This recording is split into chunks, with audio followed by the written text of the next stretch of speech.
You know it's this. Take a perk and a talk of that shit. Money swallowing like sis. Did it perfect in the kid. Got a billion new single, my hater, the big better put on the road, I just spit. I know we got $1 million, the devil, that shit, and I cheap it again. Hello and welcome back, fellow anime lovers, to MangaMuse. I am delighted to have you join us once again in the world of fanfiction and fantasy. This is the 6th part of, What If Naruto Enters House of the Dragon? Special note, this fanfic is written and a masterpiece of NeonZangetsu on FANFICTIONnet. Do check and support the author too. Now smash the like, share and subscribe button for more. Also press the bell icon so that you never miss such great parts. Thanks for the introduction. Now let's dive into the world. He couldn't let it end like this. I can't believe your PRGNNT. Allisen, please stop fussing over me. I'm hardly going to shatter on you. You say that now, but the two of you made me faint. Am I not allowed a bit of excitement? Renna supposed she was owed that much, but it didn't stop her from flushing anew as Allisen ran both hands over her stomach for what felt like the umpteenth time this afternoon. She seemed fascinated by her child, fixated on it, much to her dismay. Even now, a fresh surge of heat warmed her cheeks as her childhood friend caressed the faint bump in her belly. Mother had been bad enough, but her dear friend simply wouldn't let her be. Stop it, she batted her hands away to regard herself in the mirror. You'll ruin my dress. At this, her beloved paused, if only for a moment. But not for long. Allison's chin came down over her shoulder, cheek nuzzling hers as she embraced her from behind. In a rare moment of boldness, her fingers drifted lower, past her belly, caressing her. For once, it was Renna's turn to shiver. Blast. She was growing bolder. At this rate, she'd be the one teasing her in no time at all. Pushing aside that strangely pleasant thought, she considered herself in the mirror for a moment anew, struggling to make sense of the stranger staring back at her. Go try on your dress, little dragon. Mother had prodded her oh so very gently as only a parent could. We'll be along shortly. How quaint. She scarcely recognized herself. Who was this gorgeous young woman staring back at her? Allisen cooed over her. This is wonderful. You're going to be a mother. Easy for you to say. It feels strange. Her friend hummed against her. You look lovely. Renna glared at her. You say that now, but I've not yet seen you in your dress. Here at last, the Hightower girl squeaked, courage finally faltering. You will in good time. HMHMHM, the princess preened at the promise. I'm looking forward to it. She'd only glimpsed it in passing once at the seamstress, but it looked grand. Otto Hightower would have a conniption when he saw it. Ah, she couldn't wait to see Allisen in those glorious colors and to peel her out of them.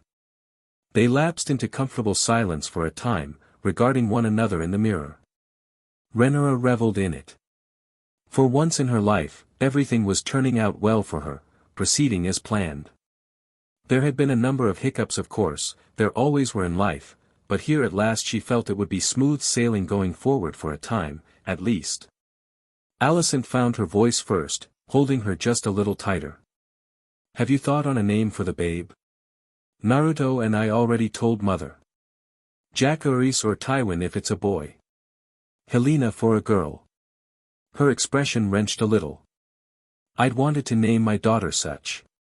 A pale brow rose. Oh. Are you so eager to get with child yourself? She didn't miss the flash of panic in her eyes. And no. Not at all. Aha. She revealed her true intentions. Someone was jealous.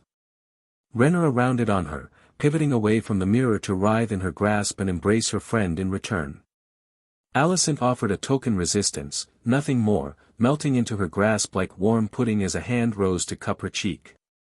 It wasn't enough to satisfy her, not nearly enough. She bit her lip, squirming in place. Perhaps I can distract you from such thoughts, she crooned. You've but to ask. Allison's gaze flitted down to her lips. An invitation, just for her. Renna accepted it and leaned in to kiss her hungrily, lips lingering over hers with scorching passion. To her great delight Allisen responded in kind, mouth melding marvelously with her own. She'd grown bolder about this. Her hands drifted lower to grip her rear even as her own palms came up between them to caress her melons.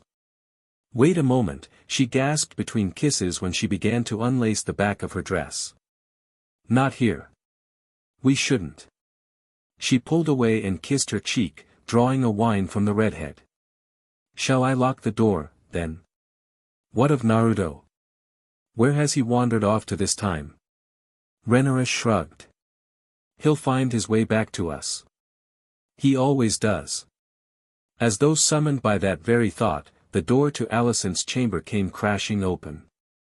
Naruto entered the room and stopped short, pausing just long enough to lock the door behind him. And then his breath was stolen away. Oh. Oh.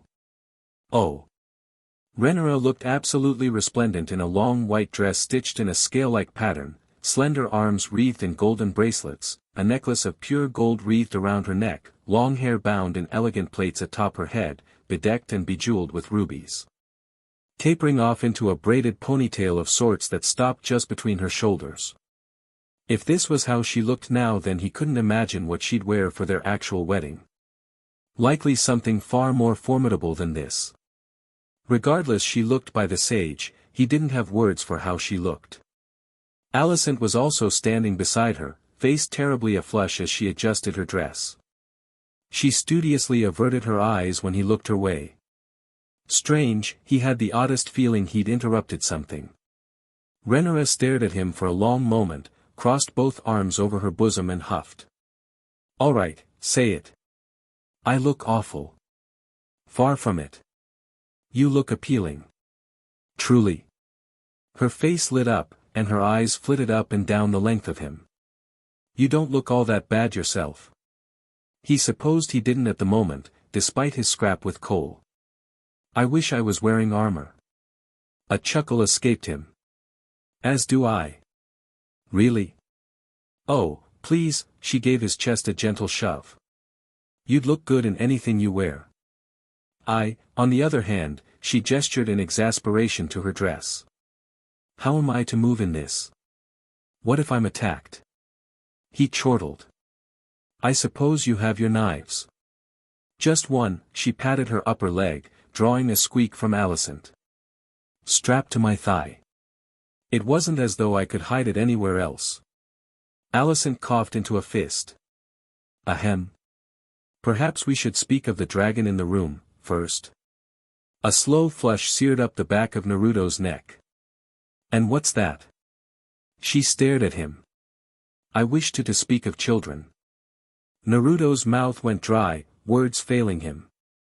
Happily, Renna swooped in with a smile at the change of subject. I'd be delighted to discuss it at great length with the both of you. Quick as lightning, she reached behind Allison's back, finding the strings of her dress and yanked.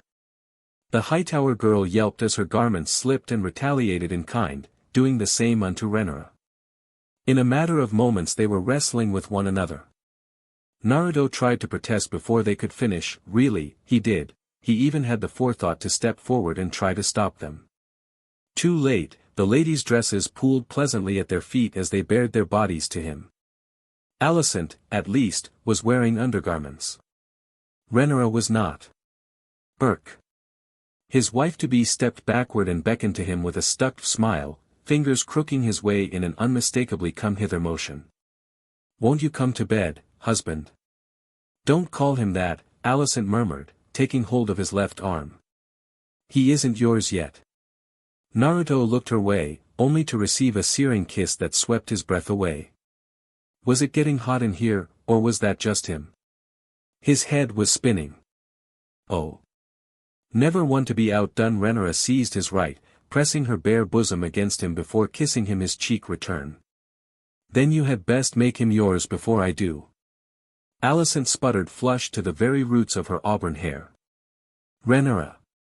The Targaryen girl beamed. I did tell you to be honest with yourself. Allisen made angry Allisen noises and buried her head into his arm. Make her stop. Naruto tried not to laugh, really he did. He just couldn't help himself. Gods, she was so adorable when she pouted. He really was a lucky guy, you know. Reaching down, he took her by the chin and nudged her face upward to gently capture her lips with his. Allisen stiffened for all of a moment, then she closed her eyes and he felt his heart soar as she all but melted into him, gently looping her arms around his neck, twining a leg within his. Renna made a vaguely displeased noise that sounded something like a cough. Aren't you forgetting someone? Allisen pulled away with a huff, still mildly put out with her friend's antics. I don't believe he is. Far from being offended, the princess only grinned anew. I rather like this side of you. Naruto looked between the two of them and heaved a heartfelt sigh. What was a man to do, surrounded by such temptation? Trapped between the two of them, he gave in. He let them lead him back to the bed. The things we do for love. You have my thanks for the information, Sir Kristen. The Kingsguard in question bowed. Of course, sir. It's time the boy paid a price. Is that your only reason? I do not know what you mean, my lord. Very well. We shall speak again on the morrow. Otto Hightower dismissed the knight with an errant gesture, idly watching him depart at a brisk pace. So easily led, these men of honor. How easy it was to manipulate them. That, or Cole may well have a death wish. He wasn't entirely sure which. But he had more important matters to which he must attend. BSTRDS. Two blasted BSTRDS. Viseris sullied the Red Keep with such. No doubt he wished to further expand the crown's reach, or worse, raise a veritable army of his kin. How many more BSTRDS would he snatch off the streets? No, this could not stand. The time had finally come, then. It was sooner than he might have liked, but beggars couldn't be choosers. He must act. Otto sighed as he plucked a letter from his desk, sealed it with wax, followed by his signet ring, and turned the message over in his hands. After a moment's pause, he gave it to a messenger, who would see it delivered. These words must be delivered on foot as well as wings. Maester Melas was due to return on the eve of Renna's wedding. They would have much to discuss, he knew, but that did little to dull the dread in his heart. He had agents throughout the realm, from Dorne to the Iron Islands, awaiting his command, ready for his command, awaiting his word. Word he was about to give.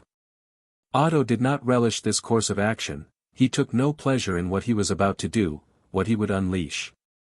Allisen would surely hate him for this at first, but she would come to understand in the fullness of time. He did what he must because he must.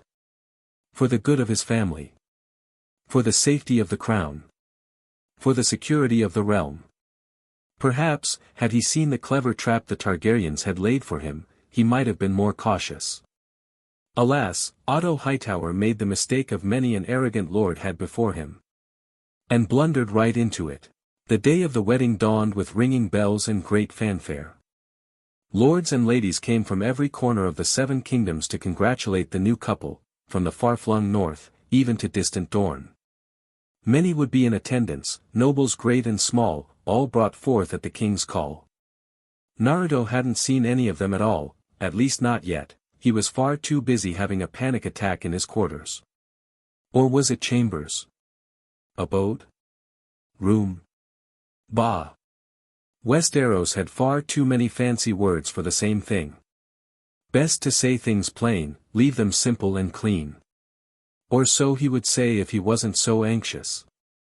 Downright terrified, really. He'd chalked it up to a case of nerves at first, but even that couldn't dismiss the stage fright he was feeling. He was usually pretty good with people, you know. A talker, and all that. But he'd seen the crowds pouring into the Red Keep from his window up above, and that was a lot of people. His new attire certainly didn't help matters, nor did the mirror. I feel like a stuffed goose. Nonsense. Allisen fussed over him with infinite patience, idly helped him adjust his attire. You look like a warrior prince. He glared at a garish sleeve, frowning at the limited movement it allowed him. In all this silk. She arched a brow. Renna told me of your deeds in the stepstones. You'll be fine. Yeah, but my sword cannot be brought to the feast, she reminded him sternly, hand on peach. The lords and ladies of Westeros are already terribly wary of you and your sudden rise to fame, you know this. If you're seen arriving with a blade at your end, many will think you mean to wreak havoc, if not outright violence. Allisen had a point there, blast her.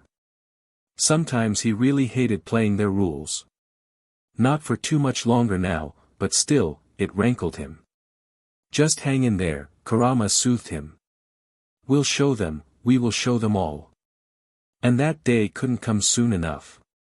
He did not wish to be parted from his new weapon, but even he realized it would be poor taste to bring a blade to your wedding, least of all Valyrian steel. At least he'd finally settled on a name of sorts for the bloody thing the other day. That's right, his once nameless blade was nameless no longer. Henceforth it would be known as Guiding Moonlight. Alright, he wasn't the best with names, you know. Still, it sounded better than Stonebreaker, Fate Weaver, Moondreamer, or any other poetic name that didn't suit him. It was also something of a jest on his part. He'd had some very interesting nights since he first claimed this blade from the crab feeder, and it suited the blade's baleful blue glow. This was a weapon meant for killing, just like him. He'd cleaved countless men with it back in the stepstones, and besides, he could hardly call it foxfire now, could he? Folks were already calling him that. Wouldn't do to have a blade of the same name. You're just proud of the name, aren't you? I plead the fifth. Turn around, please. Allisen tooted gently, reminding him where he was as she adjusted his tunic. Let's have a proper look at you. Naruto reluctantly did as he was bade, only to pause when he saw the stranger staring back at him. He managed less than eloquently. Not bad. For the feast, he'd chosen an amber doublet bordering on orange and long flowing black breeches bearing matching boots. A seamstress had stitched a crimson swirl, that of a werplow, at the right shoulder where the seam of the sleeve met his tunic, a subtle callback to the days he'd spent in his village. And draped around his throat like some sort ancient necklace, hanging from a black cloth, polished to a fresh shine despite all the nicks and scratches it had sustained, his headband gleamed back at him. He scarcely recognized himself. Renna would probably outdo him, naturally. She always shone in whatever she wore. Allisen circled him once, thumbed her chin, then nodded her approval. I still don't understand why you refused a cape. He clicked his tongue at her in mild admonishment. No capes. None that he hadn't made out of chakra metal, at any rate. Anything less gave your opponent something to grab onto in a fight, and that was just asking for trouble. By that very logic, he knew he should probably get his hair cut soon, but he couldn't quite bring himself to do it. His tawny blonde locks looked good like this. Reminded him of Dad, you know. He'd keep it this way a while longer. Call him sentimental. Sensing the eyes of Allisen upon him, he decided to show off a little and pivoted, spinning on his heel. How's this, then? Better, she nodded, smiling ever so softly. You'll have all eyes upon you tonight. He sulked at that and kicked at the floor. I'd really rather not. Then you should have thought of that before you fell in love. He scoffed at her jest. Very funny. Really, it was nice of her to help him with this before the feast. She'd long since shooed the maids away, as they were too busy staring. Too many prying eyes, you know. Granted, her purpose here wasn't entirely altruistic, far from it, quite selfish, really. She'd confessed it directly to him as she helped him dress. He knew she was using him as a shield of sorts, an easy excuse to avoid her old man tonight when he would surely be prowling and plotting. That was fine. Yet again, that was just fine with him. He didn't mind being used for something like this. Some might say such an act would stain her in the eyes of the court. So what if it did? After tonight it wouldn't matter. He looked lower, idly noticing her blue dress, simple though it was. You gonna wear that tonight? A unladly-like snort escaped her before she could catch it and she flushed. I will not. Oh. Now he was curious. No one had told him Allisen's role tonight, neither what she would be wearing or what she would be doing. She hadn't spoken on it, Renna insisted it would be a surprise, Emma had only chuckled, and Demon had simply clapped him on the back. Small point in asking Hugh or Ulf either, they were just as lost as he was. Viseris, for his part, had at least reassured him a little. Everything will be fine, my boy. Fine, he said. This felt like a prank. It had been a long while since some pranked him. He needed to check in on the stepstones, too. It had been a bit. Harem. Shaking his head, he looked back to the shy redhead. Any chance I can see Renna before this shindig starts? You cannot. She batted him on the nose in a burst of boldness. 'Tis ill luck to see a bride before she is wed. His brow furrowed. But I'll be seeing her at the feast, ain't that the same thing? That's different, she chided. Those are the festivities. Now, do you remember the words you'll say during the ceremony? His brain blanked. Yes. That sounded like a question. He scratched a whiskered cheek and looked away. It wasn't. Allisen crossed both arms before her bosom and stared, heedless of his nervous smile. You're distracted. What is it? Nothing. She began to tap her foot. All right, he flung up a hand before she could press further. Just overthinking things. Allisen stepped to him and took her hands in his. Such as? Stepstone stuff, he confessed. I can't help it. Her brow furrowed. Who was the man you left in charge again? Robot, he recalled after only a moment's pause. He was one of the slaves we freed. No idea why he was there, though, he probably could have broken out on his own. Still, I kept him on as part of my staff. He's pretty good at administration. Quick with a sword, too. I left Tiberos with him, so he should be fine, but I just worry. Allisen blinked. Tiberos?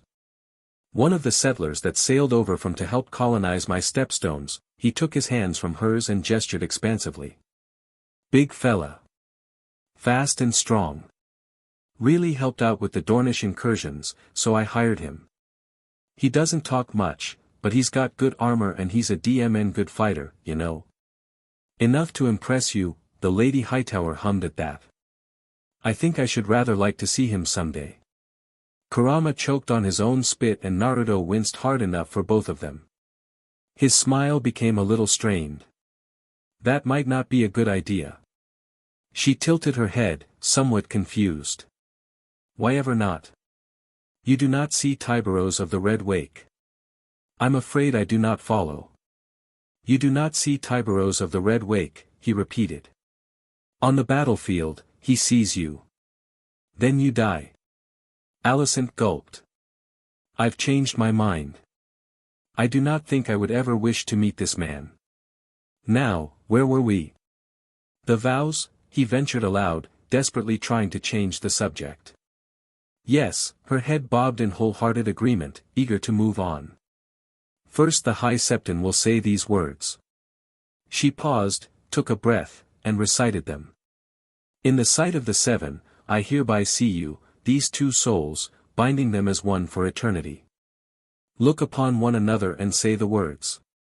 A silence followed. And the rest? Here, you can practice with me.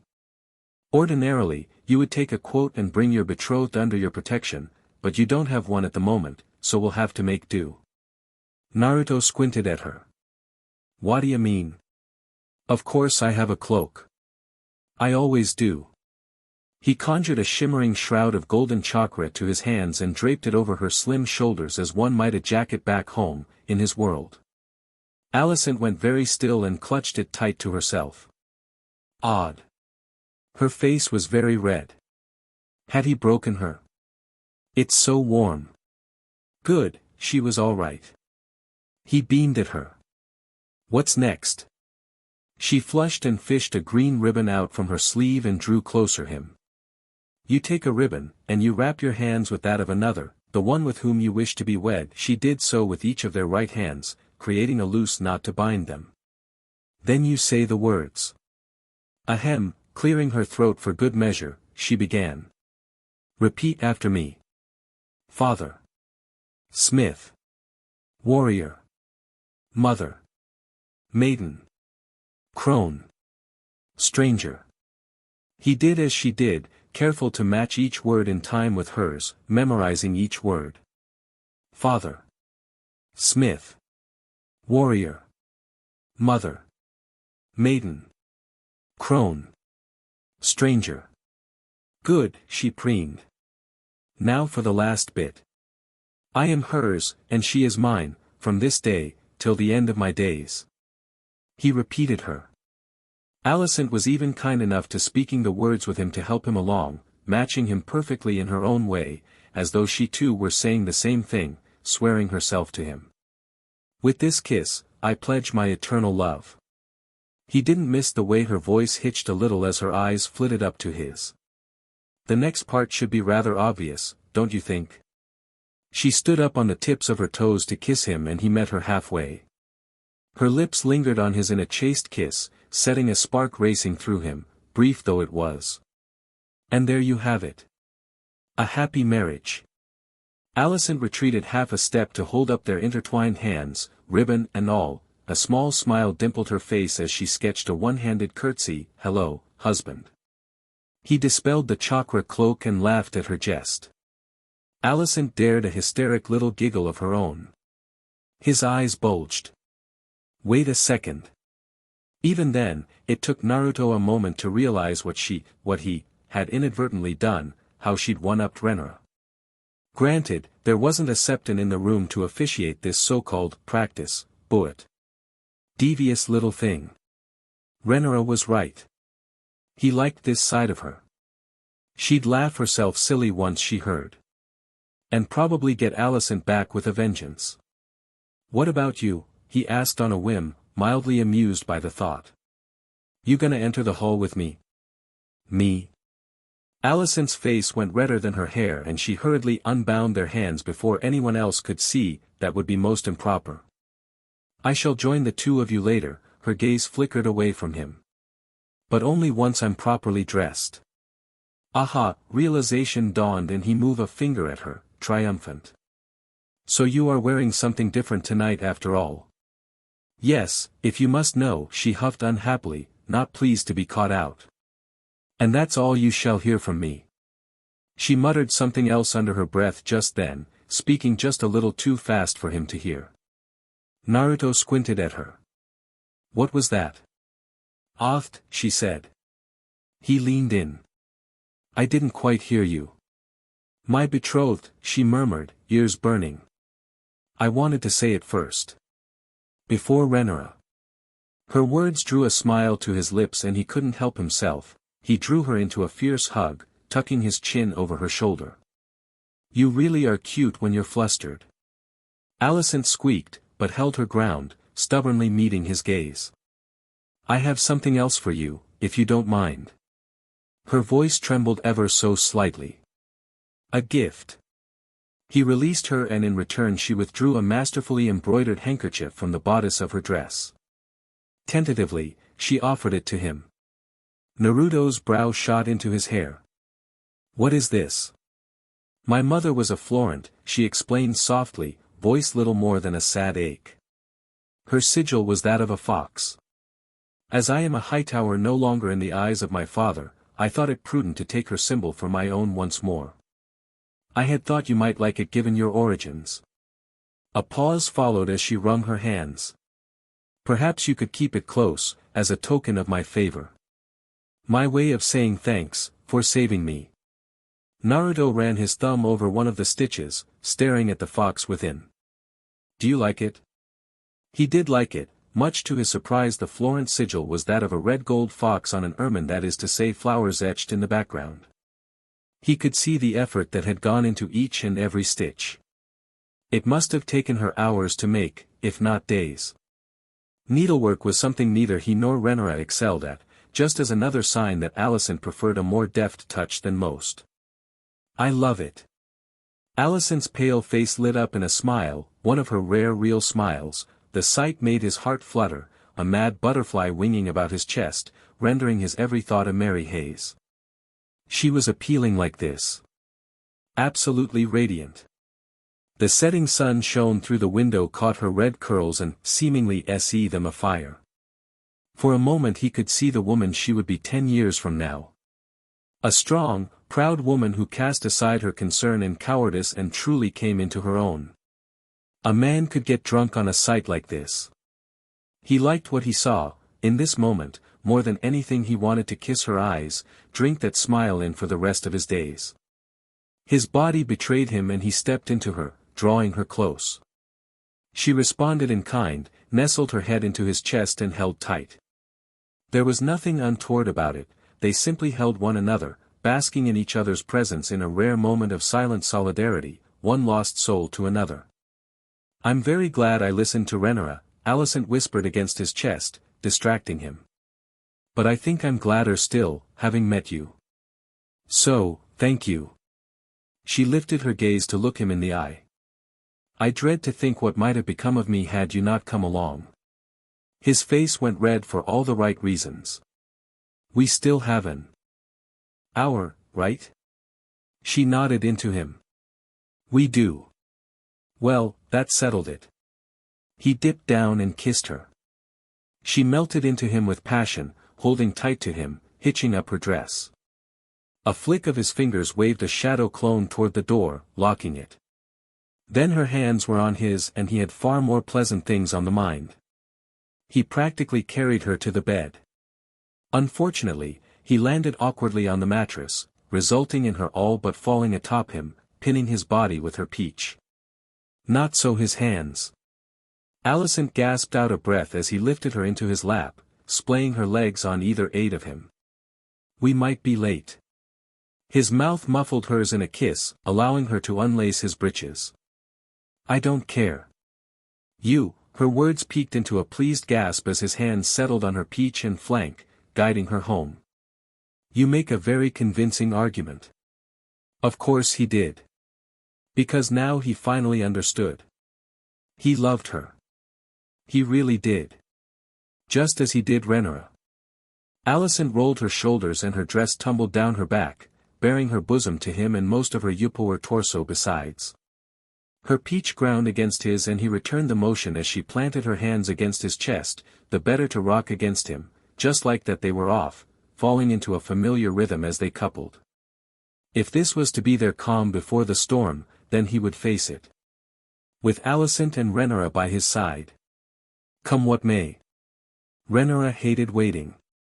She understood why she had to sit and wait for Naruto. Of course, it was a necessity given the grand plan that father had concocted, but that didn't make it any less pleasant, least of all with so many eyes upon her. She felt like a caged dragon beneath their questioning eyes and liked it not. Tonight she was clad in a new dress, much to her eternal chagrin, a bold shoulder-bearing design of menacing black ebony on amber cloth with stitched scales therein, the latter of which almost seemed to ripple with each and every movement in the low light.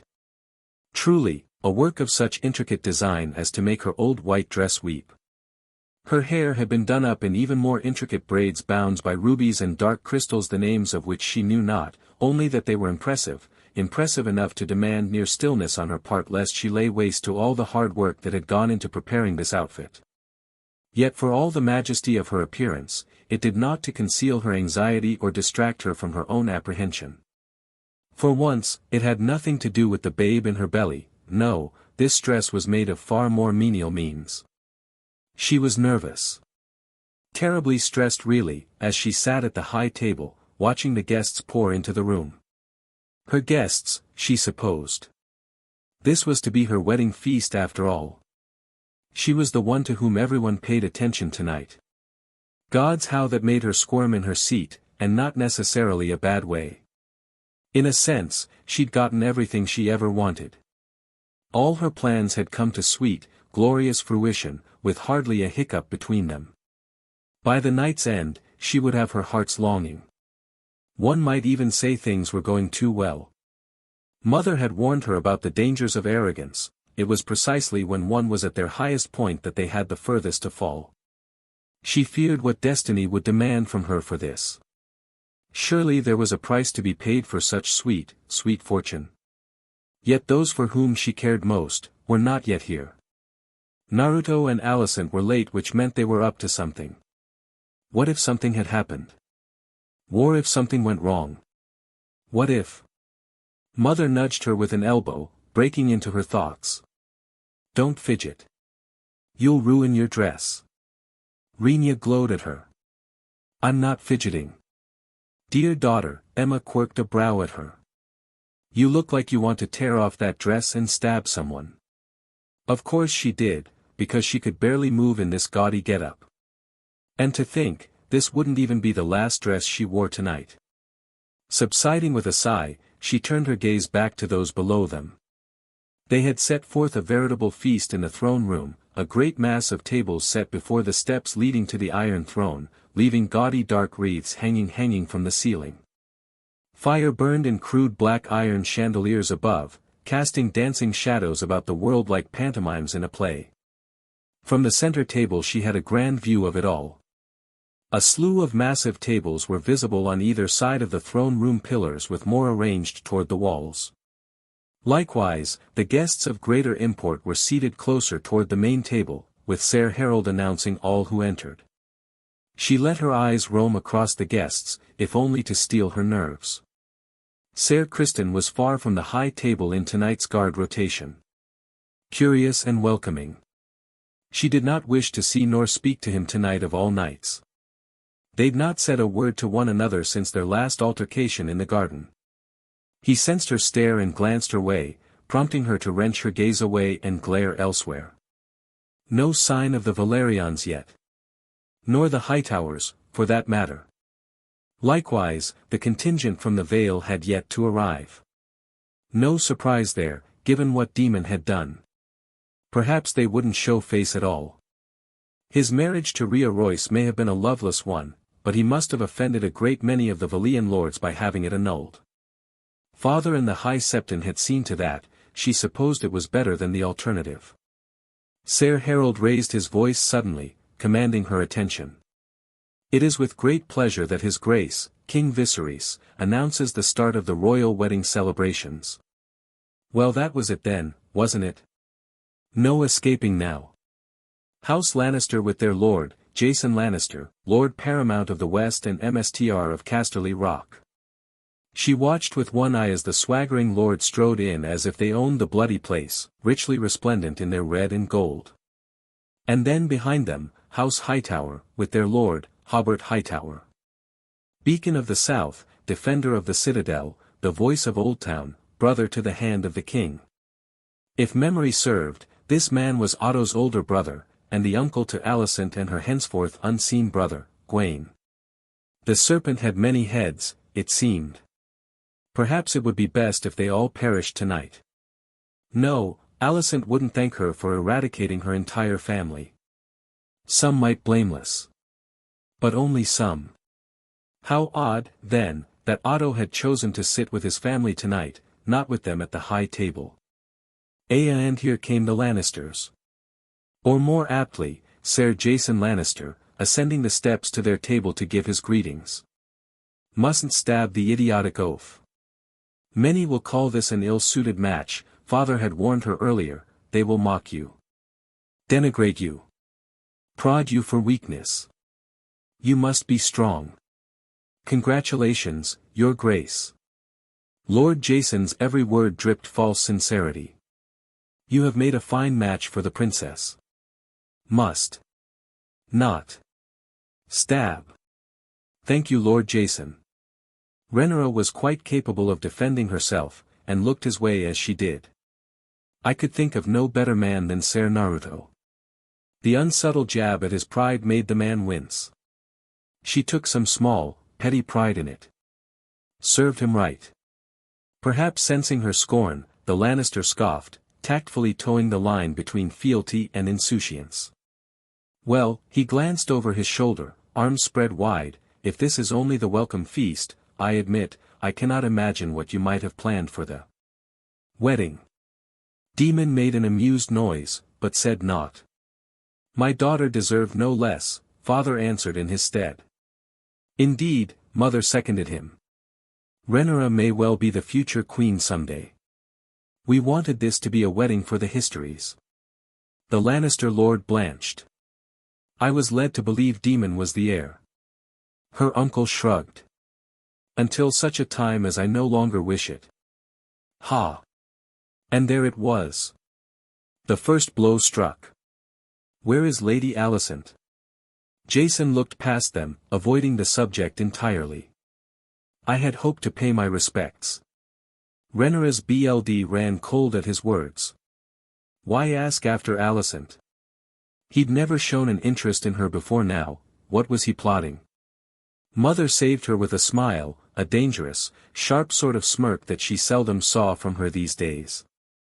I believe she is still readying herself for the celebrations. A pity. The Lannister lord scoffed, glancing her way. This is why men wage war, because women would never be ready for the battle in time. Must stab him.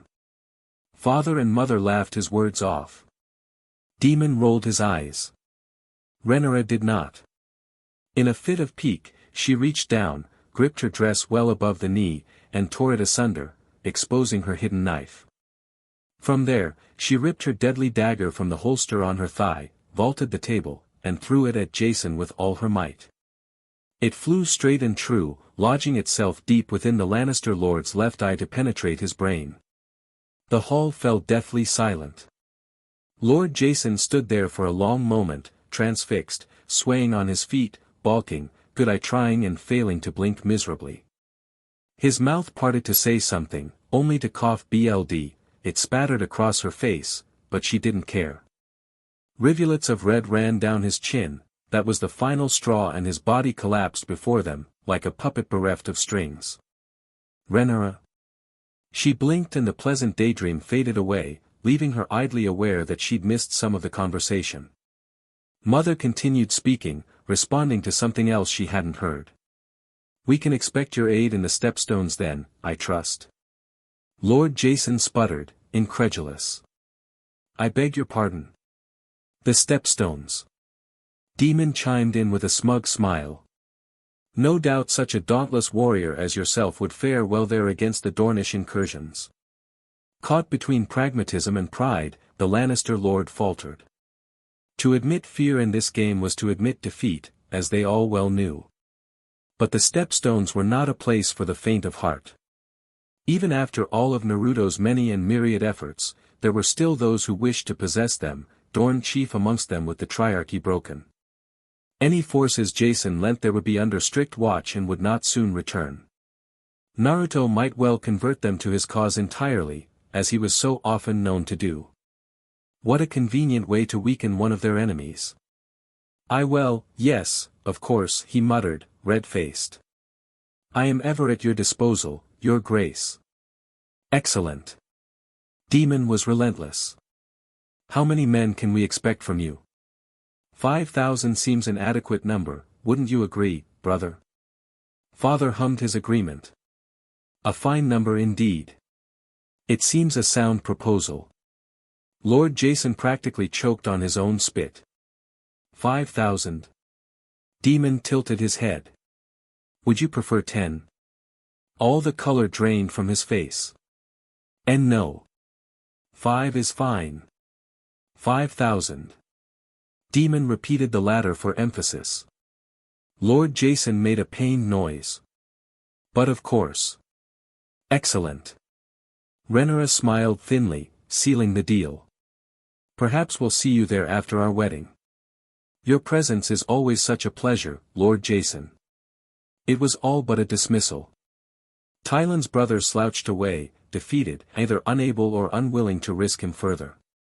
Rhaenyra watched him slink back to his vassals and idly imagined a knife lodging in the back of his head.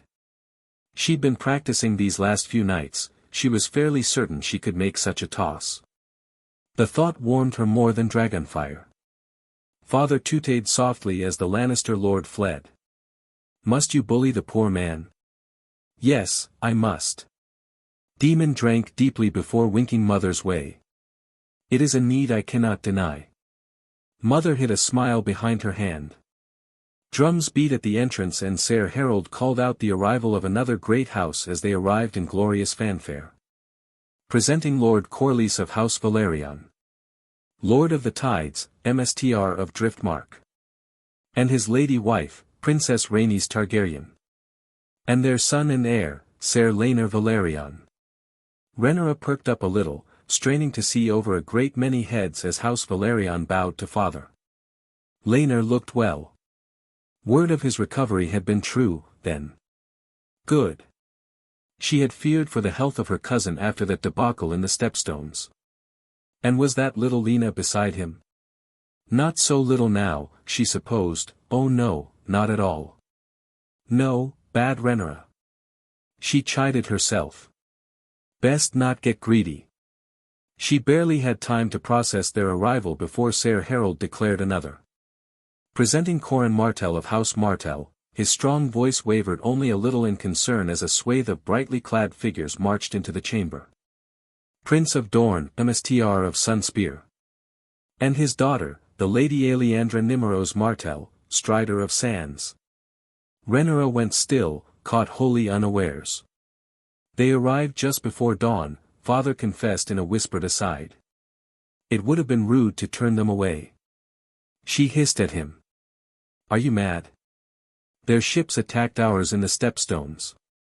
Mother laid a hand on her arm. You destroyed them, did you not? And now here they are, asking for peace. No, it was suspicious, the timing too precise. Surely they realized that. This is a trick. A trap of some sort. They remain our enemies. Demon chuckled. Ah, but the enemy of our enemy may become a friend. The enemy of whom? The Hightowers? Or the Maesters? They were plotting something, surely. Weren't they? Mother patted her arm again, fingers stroking her shoulder. Peace. Naruto knows they're here. She certainly hoped so, if not, he was going to be terribly cross. There, at the head of that great host, she glimpsed a tall handsome man clad in robes the very color of sunset itself. He had a strong jawline, dark hair and darker eyes. That, then, must be Corin Martell. He did not bow, such were the words of his house, but he did incline his head toward father in a curt nod. Rhaenyra glanced past him. His daughter was very appealing indeed. The king raised a hand in greeting and beckoned Corin closer. Be welcome. The so-called prince crested the steps briskly, alone, heedless of the hush in the hall. You have my thanks for the invitation. Another nod, brusque and brisk, his eyes roving over the empty seats at the table. And my apologies for the lateness of our arrival. His gaze flicked back to father and Rhaenyra didn't like what she saw there. Where is the one you call Foxfire? I had very much wished to meet the monster who slew so many of my men in the Stepstones. He will arrive shortly. Viseris temporized with a raised hand. Prince Corin grunted, then finally noticed her. Princess.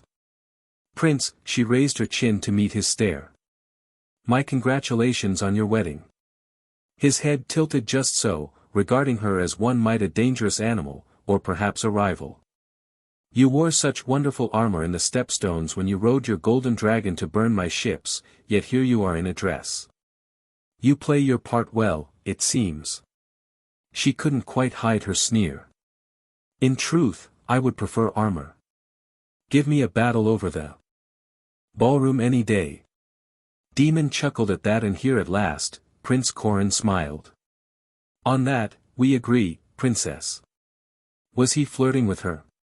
Surely not. Unless he was. How bold of him. Prince Corin gestured behind him and a dazzling young woman with long dark hair stepped forth from his retinue. May I introduce my daughter, Alejandra? The Dornish woman smiled at them, but like her father, remained unbowed and unbroken. A pleasure to make your acquaintance, Princess. Demon sat a bit straighter in his chair, but much to Renna's chagrin, the newcomer seemingly only had eyes for her, and despite herself, the princess felt heat creep up the back of her neck. She wasn't accustomed to someone staring at her like that. Not even Naruto or Allisen had looked at her with such intensity. Not with anger or hate, or even jealousy, but something else, something she couldn't quite quantify, and it alarmed her.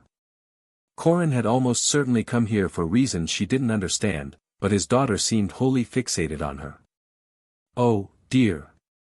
Her fellow princess blinked once, long lashes fluttering in quiet curiosity. I understand you are something of a warrior. In training, she confessed with a flush of mild embarrassment. I'm not all that skilled just yet. Alejandra smiled. Perhaps we could practice together during my time here. Why did her face feel so damnably warm? I will consider it. Alejandra's bright gaze shone with heady triumph. Why did she have the feeling she'd just lost? Father coughed into a fist, freeing her from the strange woman's spell. The groom should arrive any moment now. Please, be seated and know that none shall accost you. Nor shall any of mine harm yours during our time here. Corin inclined his head once more. I would sooner sleep with scorpions. Come, Alejandra. Together, the pair descended the steps and took their place at one of the many tables with their entourage. See. Mother preened. They're not here to make trouble. Everything will be all right. Renna wished it would be so. Now came the last announcement. Sir Harold raised his voice one last time to cut through the clamor. Presenting Lord Naruto of House Uzumaki. MSTR of the Stepstones, friend of dragons, sage of the realm, and future husband to Renna Targaryen. There was a silence. None strode through those doors. And then, quite suddenly, something happened. With neither word nor warning, a localized windstorm swept into the chamber, buffeting a great many guests, the Hightowers and Lannisters in particular. From that huge hurricane, a thunderbolt lanced out and struck the chamber floor, such should have been quite impossible indoors, to take on the shape of a man. Naruto. Renna recognized him at once despite his incandescent glow, his body shone like the sun, skin gleaming with golden black flame, his eyes red as blood, pupils wicked slits in the shape of a cross. He clutched a strange black-ringed staff in his off-hand, and with but a tap of it, countless copies of himself appeared at his side, flanking him perfectly, nearly filling the room. Guests shrank back into their chairs and tables, but there was no danger, as the clones bowed with their MSTR to honor the king. A startled murmur passed through the wedding guests, only to dissolve as he dispelled the doppelgangers and strode forward. The princess smiled despite herself. Naruto had no real household to his name, not yet, so he'd made his entrance the only way he knew how. With style. He walked her way with long, powerful strides, devouring the distance between them, and instinct took over. Renna rose from her chair, circled round the table and offered him her hand just as he crested the final step between the two of them. My betrothed. He smiled as he accepted it and kissed the back of her knuckles, banishing his golden cloak with that simple gesture. My betrothed. The word sent a pleasant thrill through her. Applause arose, scattered and muted, but present nonetheless. Naruto drew her close for a moment, whispering in her ear. Where's Allisen? I thought she'd be here. She smiled, unwilling to give the secret away. You'll see soon enough. He frowned. You're up to something. Perish the thought, husband. Perish the thought, husband. Burk. It didn't affect him as badly this time, but Naruto still reeled a little regardless as Renna led him up to the high table. Naturally she guided him into the empty seat beside her. He took it with a silent nod, keenly aware of all eyes on him. From his new vantage point he could see Sir Harold closing the doors to the throne room, sealing the chamber. No sign of Allisen, yet. Where was she, and what was she up to? And still, the guests stared. He didn't care, let them think him a wizard or a sorcerer or a magician. With that little display, he'd more than made his point. Viseris rose, and all sat. "Be welcome, one and all." The king looked about for a moment, steeled himself, then began. "Here in our hall, as we join together in celebration. Tonight is only its beginning. We honor the crown's newest, and fiercest ally, House Uzumaki." Naruto felt heat creep up the back of his neck. How the heck did he count as a house when he was the only member of it? Still, he appreciated the gesture. He who has done what no other has, conquered the stepstones, and made them ours, for all time, he thumped a fist down with vigor, rattling the table. "We have not seen such strength of will since the days of old Valyria and the Age of Dragons. With House Targaryen and House Uzumaki united, I hope to herald in a second Age of Dragons in Westeros." Applause answered, but the old king wasn't finished. And after tonight's small affair, laughter followed and he joined with it, 7 days of tournament and feasting. At the end of it all, a royal wedding, between my daughter, and Sir Naruto Uzumaki. Naruto nearly choked. Was he a knight now, too? Since when? "Come," the kind raised a flagon of wine to the heavens. "Let us drink and make merry." The crowd applauded at that. He caught Otto scowling his way from the Hightower table and smiled his way. But first, Viseris smiled suddenly, a sharp and triumphant thing that instantly set him on edge. "I have a surprise for you all." With those words, the doors swung open wide once more admitting a latecomer. Naruto sat up straight, squinted, and saw who it was. And just like that he understood. Renna whispered into his ear. "Surprise." Allisen Hightower strode through the doors, hands clasped before herself. Everyone saw her dress. And it was most assuredly not green. The Hightower host nearly had a heart attack. Naruto DMN near choked on his food. Allisen wasn't wearing the blue dress he'd seen only hours before. Oh no, she wore a long flowing garment that trailed upon the floor, but he wasn't focused on that either. His eyes traveled upward, noticing the dress had left her slim shoulders bare before tapering down into a slit just near her bosom, secured by 3 golden clasps. Enough to tempt it and tease, to excite and delight yet never revealing what truly lay within. From there the gown led into longer sleeves, intricately embroidered with the likeness of both dragon and fox intertwined with one another. And the color of said dress, you may ask? Red and black. Shadow and flame. Fire and of course, BLD. Well, if her loyalties hadn't been bloody obvious before then they were now. Gone was that shy, shifting girl, buried deep, her eyes fixed forward, focused solely upon him and Renna. Her every step was measured. Her eyes staring straight ahead. Renna looked like she wanted to vault the table, jump her, weld her lips to hers and do things. Naruto couldn't blame her. Otto rose from the table and stared at his daughter, but he rose alone, as the rest of his family faltered, uncertain of what to do. Otto glared at her and so too did Naruto. Behold the change that came over his once regal bearded visage, his face rapidly drained of color, only for it to rush back in, turning his cheeks an ugly puce. As he looked on, the hand of the king pivoted upon his heel and stalked out. No one else noticed. They were far too focused on his dear daughter. Allisen paid none of them any need, not her father nor uncle, nor brother nor any of them. She didn't even glance his way as she walked by. Emma preened. "I told you she was preparing, did I not?" Naruto tried to speak, but the words lodged in his throat. He was so DMN. Proud of her. Allisen ascended the steps to the banquet table and moved to his side to claim the empty seat there. From there, she unbent enough to kiss Renna's cheek, followed by his own.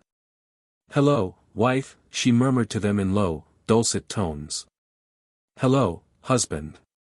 You both look lovely tonight."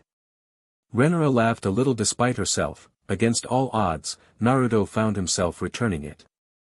Well, that was one way to make a statement, and sure enough. The wedding guests absolutely erupted. He was late. Terribly, horridly late. No time to say hello nor goodbye, he was late, late, late. There was joke to be had there, somewhere, but Grand Maester Melas hadn't the wherewithal to make it. Indeed, no matter how fast he moved, nor how quickly he ran, it couldn't change the fact that he'd failed to arrive at the appointed time. Hastening down the hall of the Red Keep, the aged man could hear the sounds of Rhaenyra's so-called wedding reverberating through the walls. The castle was practically heaving with the royal family's revels, all else forgotten here in this singular moment of celebration. As such, much of the grounds had been left to fend for itself, placed in the hands of a few lesser lords and trusted servants. Having only just returned from Old Town within the hour, none dared to question his presence, the weathered parchment clutched tight in his right hand, nor the reason for his haste. Even so, he couldn't quite conceal his anxiety on this night of nights. Had he arrived earlier this morning, none of this subterfuge would have been necessary, he could have gone about as he pleased, and there would be no such need for haste. Now the shadows seemed almost alive in the moonlight, writhing under the watchful gaze of a few well-placed torches, as though they might reach out and drag him into their depths when he wasn't looking. Likewise, he couldn't quite shake the feeling of being observed himself. As though there were unseen eyes upon him, assessing him, gauging him, weighing him for any sign of weakness.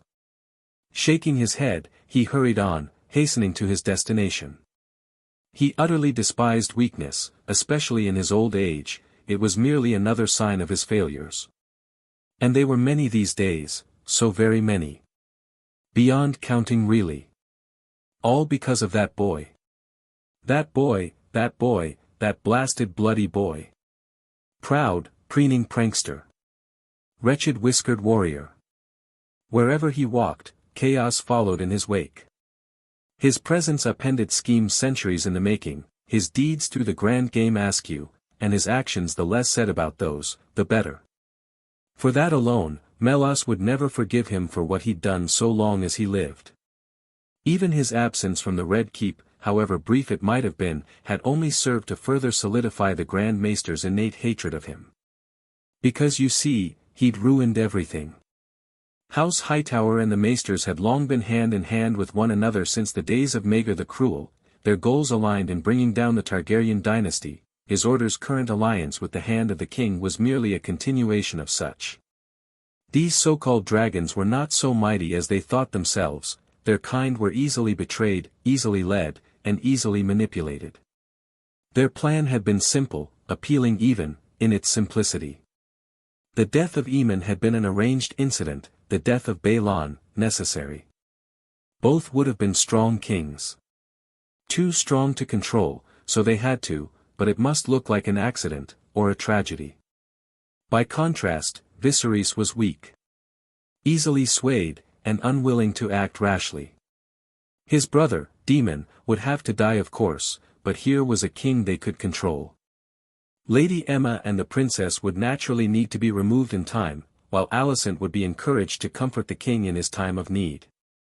One thing would lead to another, and soon enough the Hightowers would sit the throne through royal BLD. It was a fine plan. His plan. It should have worked, would have worked, before that blonde braggart mucked it all up. This could not stand. It must not stand. He would not allow it to stand. Thanks to that foolish pup and his meddling, the Targaryens remained ascendant, the dragons were recovering, their food closely monitored and tested before every meal. Worse, their agent among the dragon keepers had mysteriously vanished overnight, gone with the wind. Melas didn't doubt for a moment that the man had met a most unfortunate end. Otto had all but implied as much in his last correspondence, urging him to return from Old Town as soon as possible with what they needed. And he had meant to. Really, he had. It wasn't his fault. But there had been delays. So very many of them. A broken wagon wheel had led to one delay. Then bandits attacked, killing the horse carrying the carriage, forcing them to double back and acquire both a new steed and more guards, adding days to the journey. After that came poor weather, terrible storms which forced them to take shelter in a cave which was in turn inhabited by a rather large bear. He'd lost 3 of his guards to the beast and the 4th soon perished due to his wounds, forcing them to leave the poor fellow behind. He'd thought them finally free and clear by then, only for him to come down with an illness, which in turn hampered their progress yet further as he was forced to seek treatment. What should have been a simple and expeditious journey ended up taking them the better part of a month. It was though the gods themselves frowned upon the venture. Melas, despite what he professed in public, did not believe in the gods. Superstitious nonsense, the lot of it. He disdained the very concept.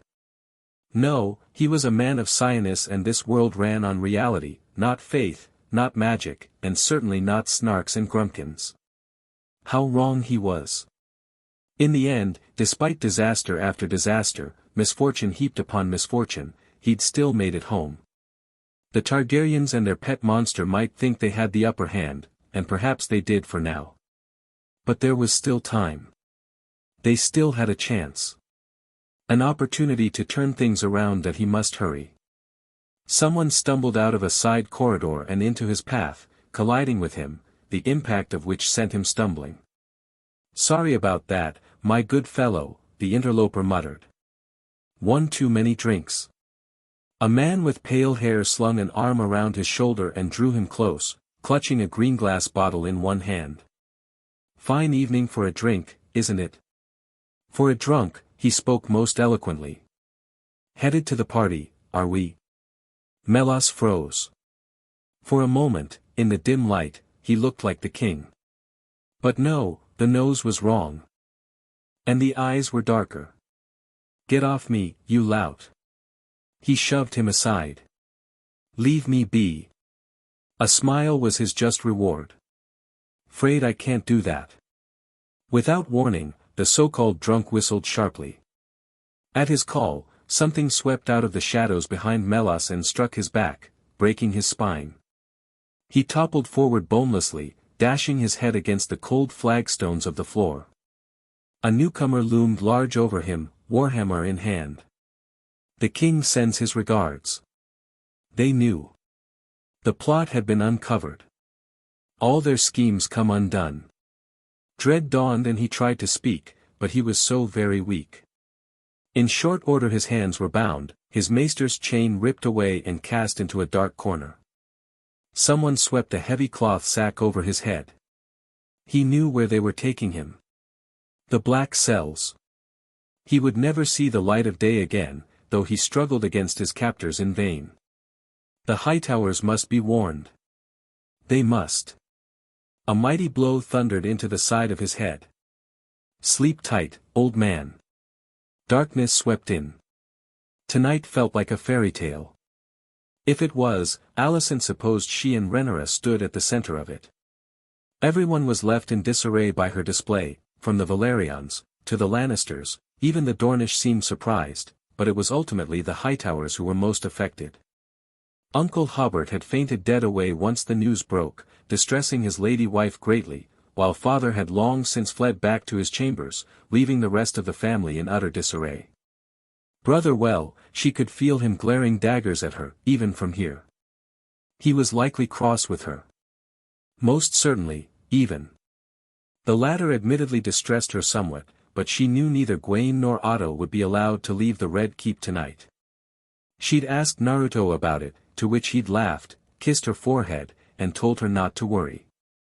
More than that, she did not wish to know. Whether her father lived or died tonight, or whether he was cast into one of the black cells for the rest of his days, no. She would not dwell on this tonight. Dwelling on the past would only drag her down out of the clouds and into the mud, and she refused to go back tot hat. Not when she had so much to live for. A small part of her still feared this was some sort of waking dream, that she would awaken and find herself alone. But no, it wasn't. To pretend otherwise was folly. Whatever her fears, she'd come to accept them. All eyes would be on her and Renna tonight. She had no doubt that there would be repercussions, and the faith may well revolt once they learned of this. But it was too late. One could not catch the wind, one could not hold back an avalanche, any more than one could walk through fire. Well, Naruto could do those things, but he was the exception. What had Viseris said? 7 days of feasting and tournaments. It promised to be an interesting week. She settled in, content to enjoy this brief moment of peace for what it was. At the head of the table, the king called for the first dance. Chaos had seized the court. Fine by him, let chaos take the world for all he cared. So long as those he cared for were safe, nothing else mattered. In truth, Naruto secretly reveled in it, basking in the glares, the glowers and growls, all leveled his way. It reminded him of the old days. Back when he was just a boy in the village, the only one brave enough to paint the four faces in bold daylight and laugh as the world gave chase. He'd outrun his pursuers that day with ease, giggling all the while. This went well beyond mere graffiti, didn't it? He'd essentially thrown down a gauntlet before everyone in this room, daring them to pick it up. Thus far, no one had. All these so-called lords and ladies yearned to tear him apart, some might even make an attempt, but none could. Those that thought Renna and Allisen softer targets had already learned their lesson the hard way. Any attempt to feel out their intentions had ended with sharp scowls and sharper words. Renna looked fit to knife one lord who dared suggest she cease this farce and see sense, and Allisen had all but verbally torn him apart. Such was life, people didn't like change, they often fought it tooth and nail, there would be protest of course, and he knew this would stir trouble later, but for now, there was nothing they could do. Let the storm come, let the waves lash at the shore, he was the rock and he would stand strong. Someone tapped his shoulder and he turned, mildly bemused to find Hugh standing there. Poor Hugh. He really didn't look all that comfortable in that black doublet or those dark trousers. "Did you greet our guest?" he asked. "We did, lord." Ulf stepped out beside him, utterly at his ease by contrast. Then again, that might have something to do with all the wine he'd been drinking. He was right where you said he'd be. Of course he was. Doddering old coot was easy to sense and he'd not nearly enough ale to muddle his senses. It would take much more than this to impair him, let alone Kurama. Hasn't stopped you from drinking thus far. Hush, you. Ah, but Hugh was squinting at him and he must attend. How'd you know where he'd be? Ulf chuckled. Magic, I reckon. Sure, Naruto shrugged a shoulder. Let's leave it at that. And the other matter? Ulf preened like a peacock. His masterliness tripped and fell all the way down to the black cells. Even lost his chain and keys. Proper pity it is. Hugh heaved a sigh. Masterliness isn't a word, Ulf. His fellow BSTRD ribbed him with an elbow. Shut it, you, lemme have fun. Naruto chuckled a little despite himself. Ulf was easy enough to understand, the man was a bit of a coward at heart, but ply him with food and drink and he'd be your best friend inside of an hour. He'd promised Ulf an easy life, possibly even a wife someday. All he had to do was as he asked, when he asked, how he asked it. Nothing simpler. If by chance, Ulf the White ever thought to turn his cloak it wouldn't end well. He would know the instant he did. No one would ever find his corpse. Wield an iron fist, but cover it with a velvet glove. Speak softly, but carry a big stick. Offer a carrot, but prepare the sword. Such was the way of Westeros, he'd learned. Hugh leaned over to whisper in his ear. Begging your pardon, your lordship, but you look proper pleased with yourself. Ulf chuckled hoarsely and took a other long drink before chipping in with a dig of his own. Ain't that the truth? Naruto thumped him over the head, but lightly, if only because he spoke the truth. Well, that much was true. Viseris raised his goblet with a gregarious grin. Let us have the first dance. Naruto lifted his chin just in time to see Kristen Cole slip from the room. Finally. He thought the man would never move his arse. That was their cue, then.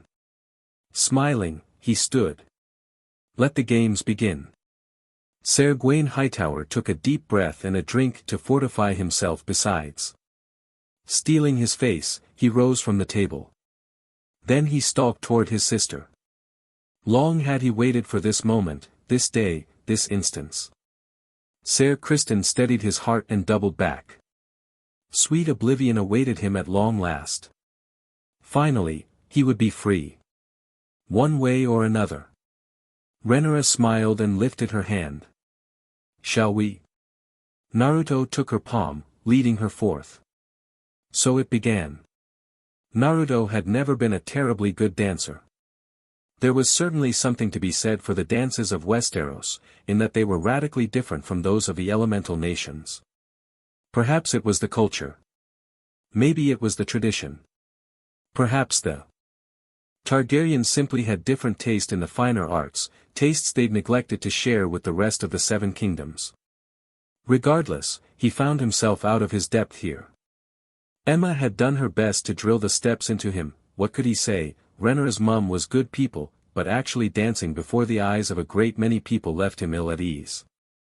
He could sense their intent, and not all of it was kind. It didn't do wonders for one's focus. Renna went first, taking him by the hand, as they swayed, stepped, swayed again. Theirs was something of a strange dance, all slow steps and waving arms as they circled one another, like two dragons eyeing each other up, an invisible tug of war between them. She hummed as he led her through the steps. I was never much of a dancer. Naruto fought down a chuckle, spinning her easily. It's not all that different to combat. One hand swept across his stomach in passing. I shall hope for a different outcome, then. Finally they bowed out, to great applause. The rest of the crowd closed in and the drums beat anew, heralding a different sort of dance. From there, the night began to blur as he passed from one partner to another. Allisen demanded a dance from him, looking terribly cross for reasons he didn't understand and he couldn't bear to deny her. He swept her up into a merry jig from the elemental nations that actually made her laugh, a dance more than a few tried and failed to emulate as they parted ways. The queen danced quite well, he found. Emma was a born dancer, as she soon showed him a few steps of her own, much to his amusement. Abruptly their partners switched in the press of people and, quite suddenly, he found himself face to face with a Dornishman. Sir Naruto. The man smirked at him as they bowed fkr one another. We meet at last. He frowned at him. You must be Corin Martell. The Prince of Dorne granted him a chuckle. You know me. I know your ships, he countered, falling into the courtly banter Emma had drilled into him as they danced at arm's length, palms apart. They burned most brightly when our dragons set them alight. Our dragons already, is it? Cannibal would have snapped this man up in a single bite. Give him a battle with dragons any day. Corin was still speaking, and he forced himself to listen.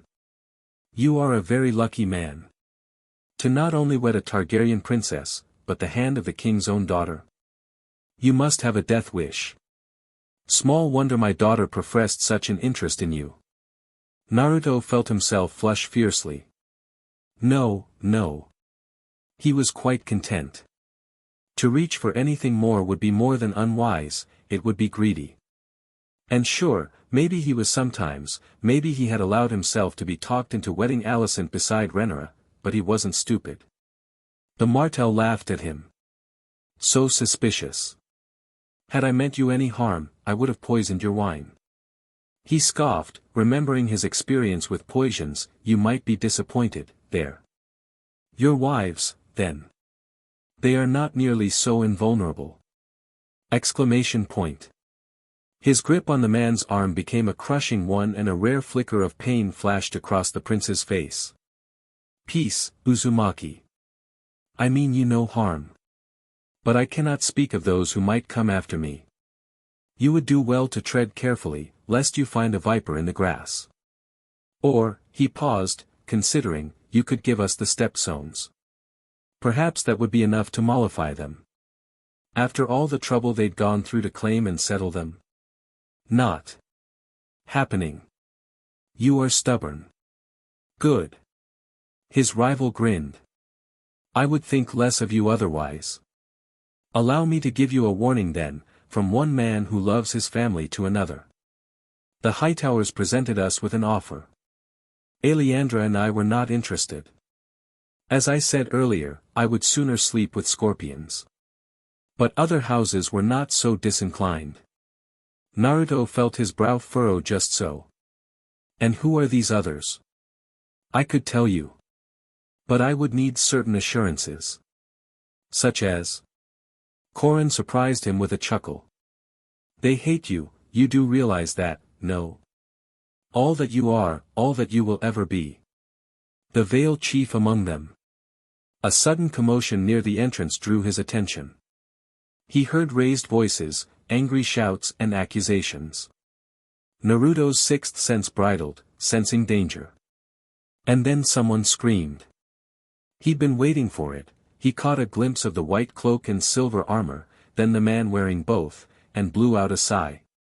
Idiot.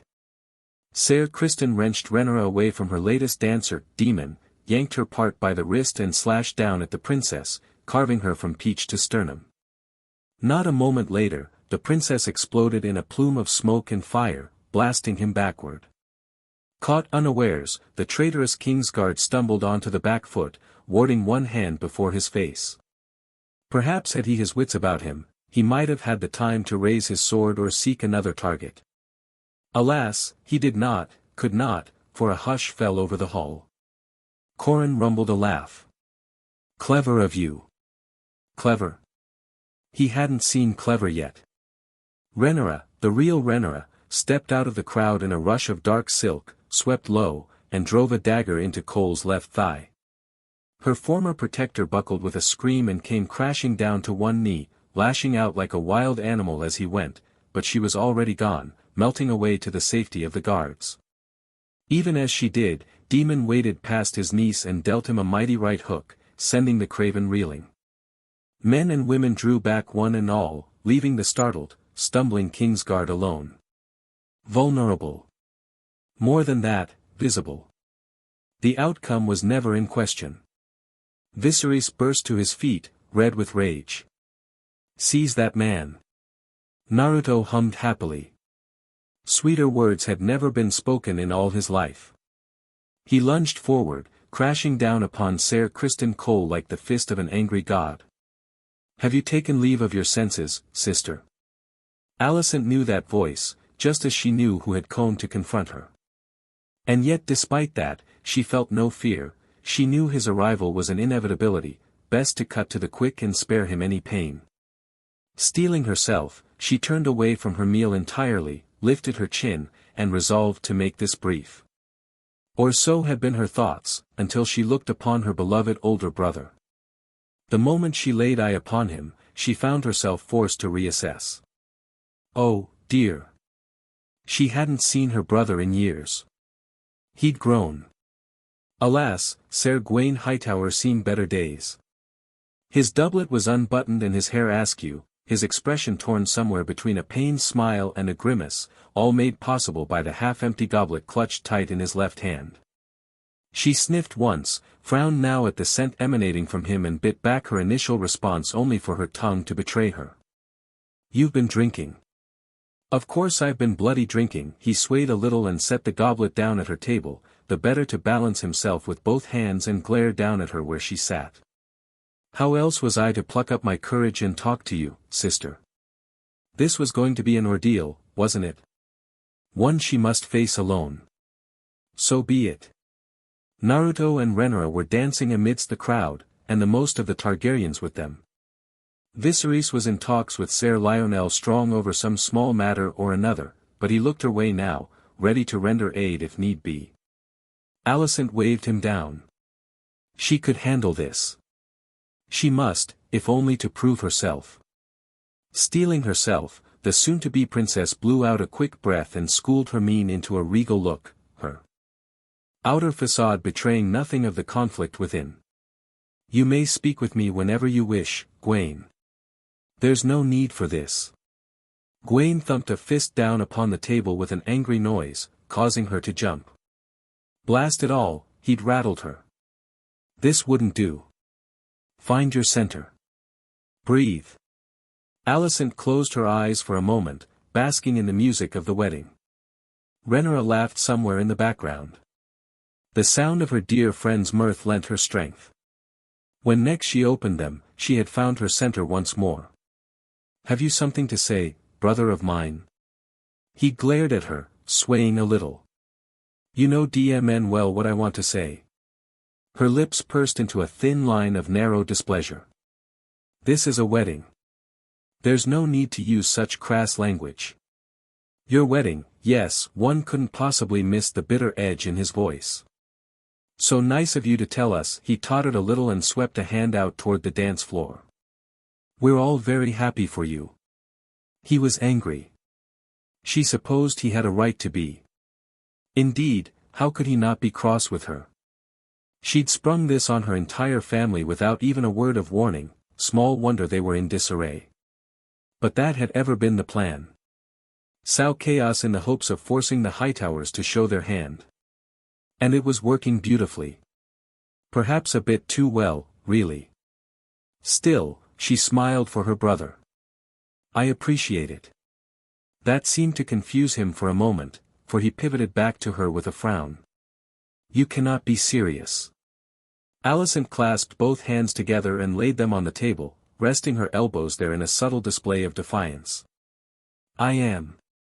Gwaine goggled at her for a moment, took another long drink from his goblet, then rallied. They made you do this, didn't they? His voice was low, tones hushed in brother concerned. You were coerced. Threatened. The king means to use you as a hostage against father. That's his play, isn't it? He truly did not understand. She pitied him. How sad. Reaching across the table, she laid a hand on his. I've never been more certain about anything in my life.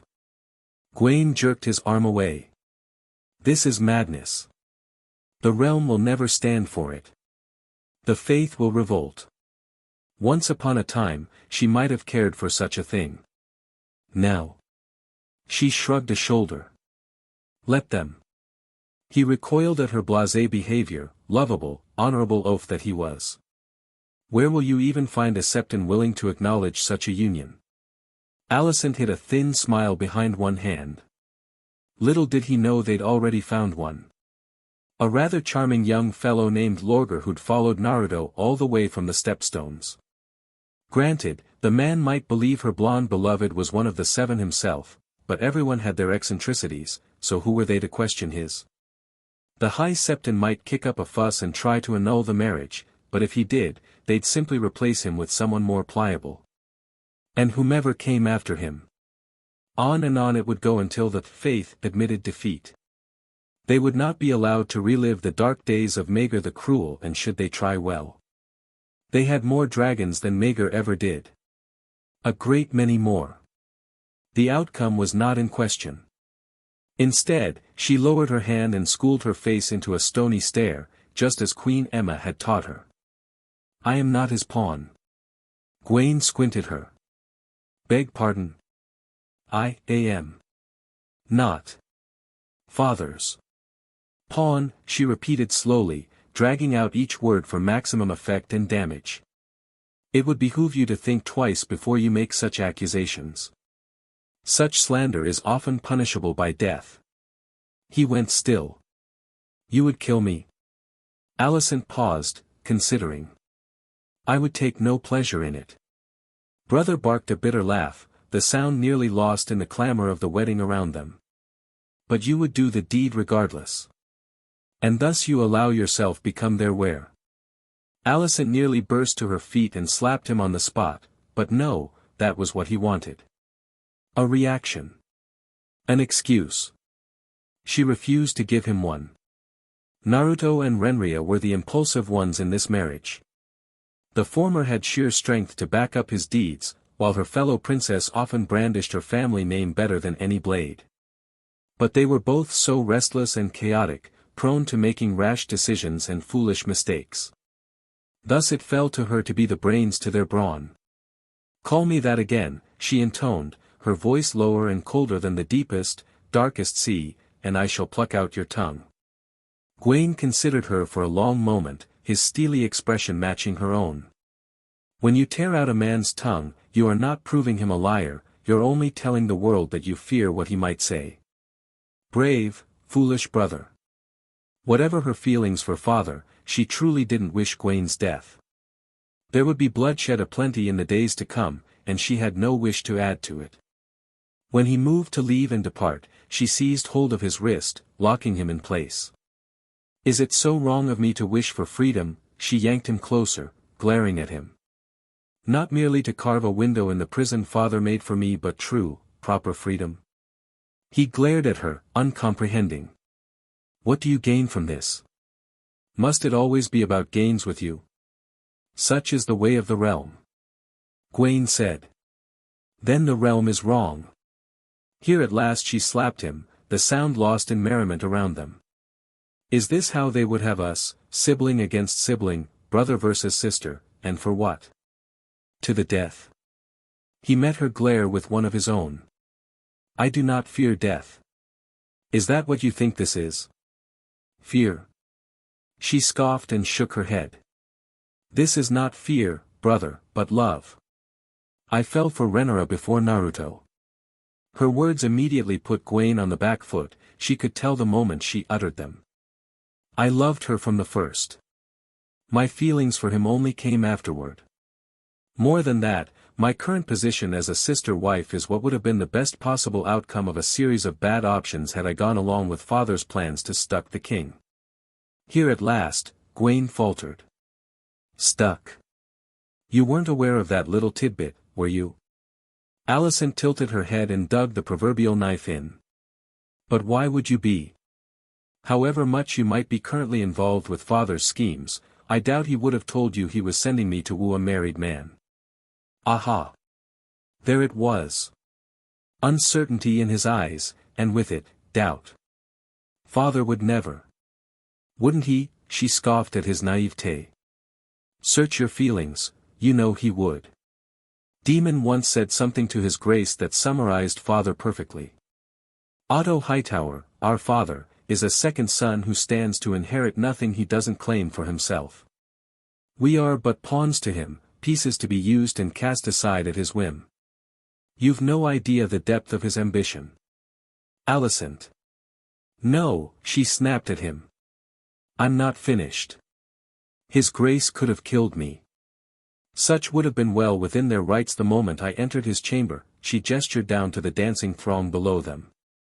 Instead here I sit, in a position of honor, being wed to both his daughter and the most powerful man in all of the realms. And you call that dishonor? Fed up with him, she burst to her feet. Wag your tongue all you like, brother. It will change nothing. Open your eyes, preferably before someone plucks them out. So speaking, she whirled, pivoted on her heel, and departed with a swirl of silk.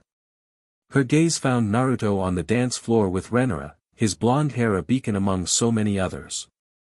He was impossible to miss, more than that, he made no effort to hide himself. She made a beeline for the both of them. Someone Lannister Lord tried to grab her wrist on the way, but she slipped free of their questing grasp and moved on. Here and now, she craved comfort, more than anything. A deft applications of elbows and cold glares caused the rest of the dancers to part before her.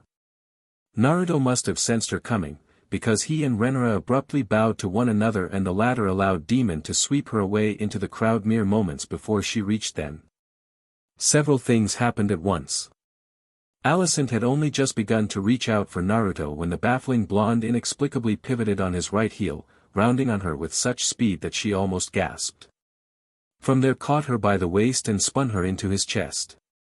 She looked up at him, somewhat startled, only for him to kiss her forehead and pull her closer still.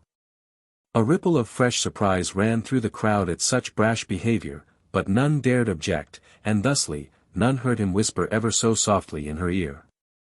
Having some brotherly troubles are we? She smacked his chest, only to yelp as he took her by the hands and spun her into a dance.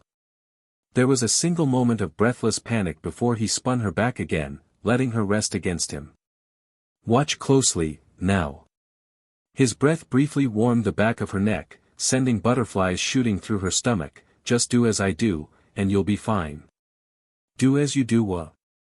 She squeaked as he blurred into motion, and just like that they were off into a lively caper of a dance, jumping and leaping and twisting with reckless abandon. Allisen stumbled at first, but he'd always been something of a quick study. It was simply enough to match his movements and eventually, anticipate them. Step 1 2 3, twist, spin, twirl, jump, twist and leap again. Pause, bow, jump a second and fourth time. Likewise, a lilting laugh leaped from her lips. What kind of dance is this? One of mine. He laughed, not at her, but with her. Try to keep up. Allisen did her level best. All eyes watched them caper and cavort. She could feel every gaze upon them, searing into her back. Renna hollered her encouragement somewhere among the gallery, but she'd long since grown so dizzy that she could no longer tell friend from foe. She only had eyes for her partner, and he, her. All the hall had cleared around them, leaving them in their own little world. A small part of her wished this night would never end, or better yet, that the other 6 could simply be skipped and that they could leap straight to the wedding ceremony. It was not to be. As quickly as it had begun, the dance ended, and the drummers hastened a new beat. She could feel all eyes on them, breathless as they spun away, and for a moment, just a moment, she lost herself. Heart racing in her chest, pulse pounding in her ears, she stepped in, threw her arms around Naruto's neck and kissed him full on the mouth, all but welding her body to his. This time there could be no disguising the gasp that went up. There. Let that prove her intentions further. Thank you, husband, the words were for his ears and his ears alone as she drew away.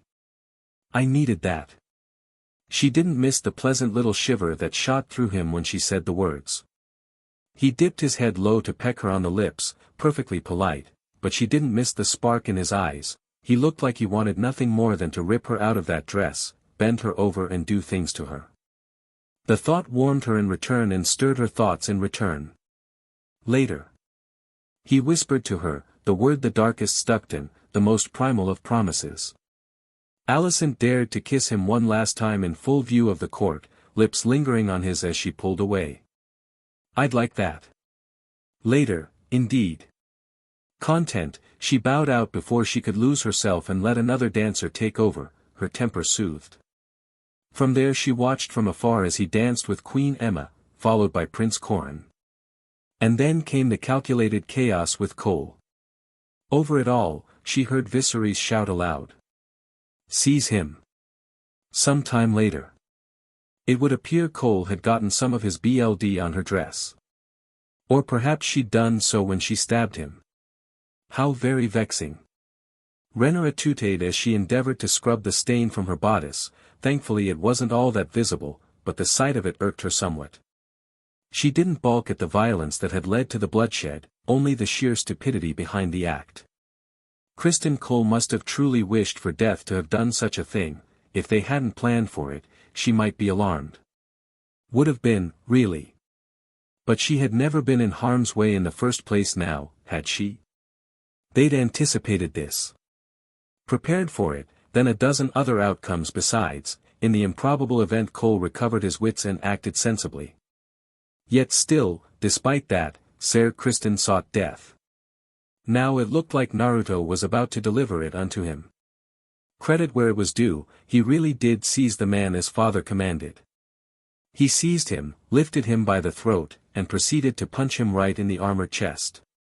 Have you ever heard the sound of a superhuman fist striking steel? It's rather reminiscent of a ringing bell, and Sir Kristen Cole became that bell. It was a rather pleasant sound, Renna found. Their former Kingsguard did not fall to the floor. Quite the contrary. He flew. The sheer force of Naruto's punch ripped the man free from his grasp and cast him across the hall, where he struck the massive wooden doors. They shuddered against the impact but remained sealed. Pity. He must have held back, not wanting to break them. Still, with nowhere left to go, Cole slid down to the ground with a groan. Naruto stalked after Jim with a scowl. Any last words? The crowd followed him, eager for blood. Renna trailed at the edges, watching it all with a slight smile. She caught Allisen's eye and winked her way, reassuring her, then returned her attention to the soon-to-be dead man. A decidedly fist-shaped impression cratered Cole's armor inward now, leaving a sizable dent behind. It must hurt a great deal and make it terribly hard to breathe. Good. She hoped it hurt.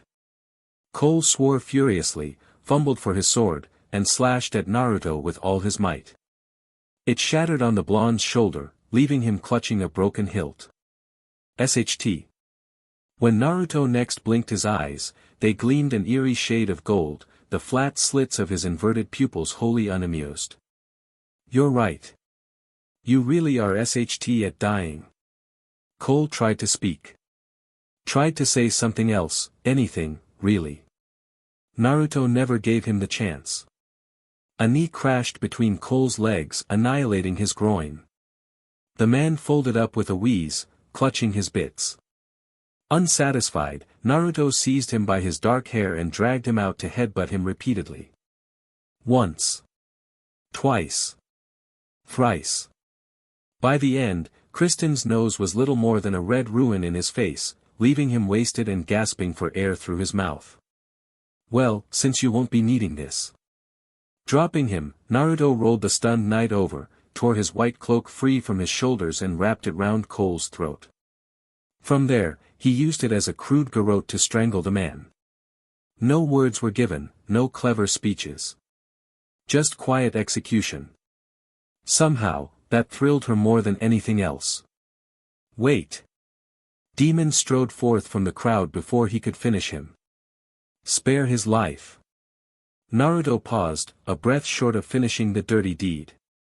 He deserves death. Demon nodded his assent.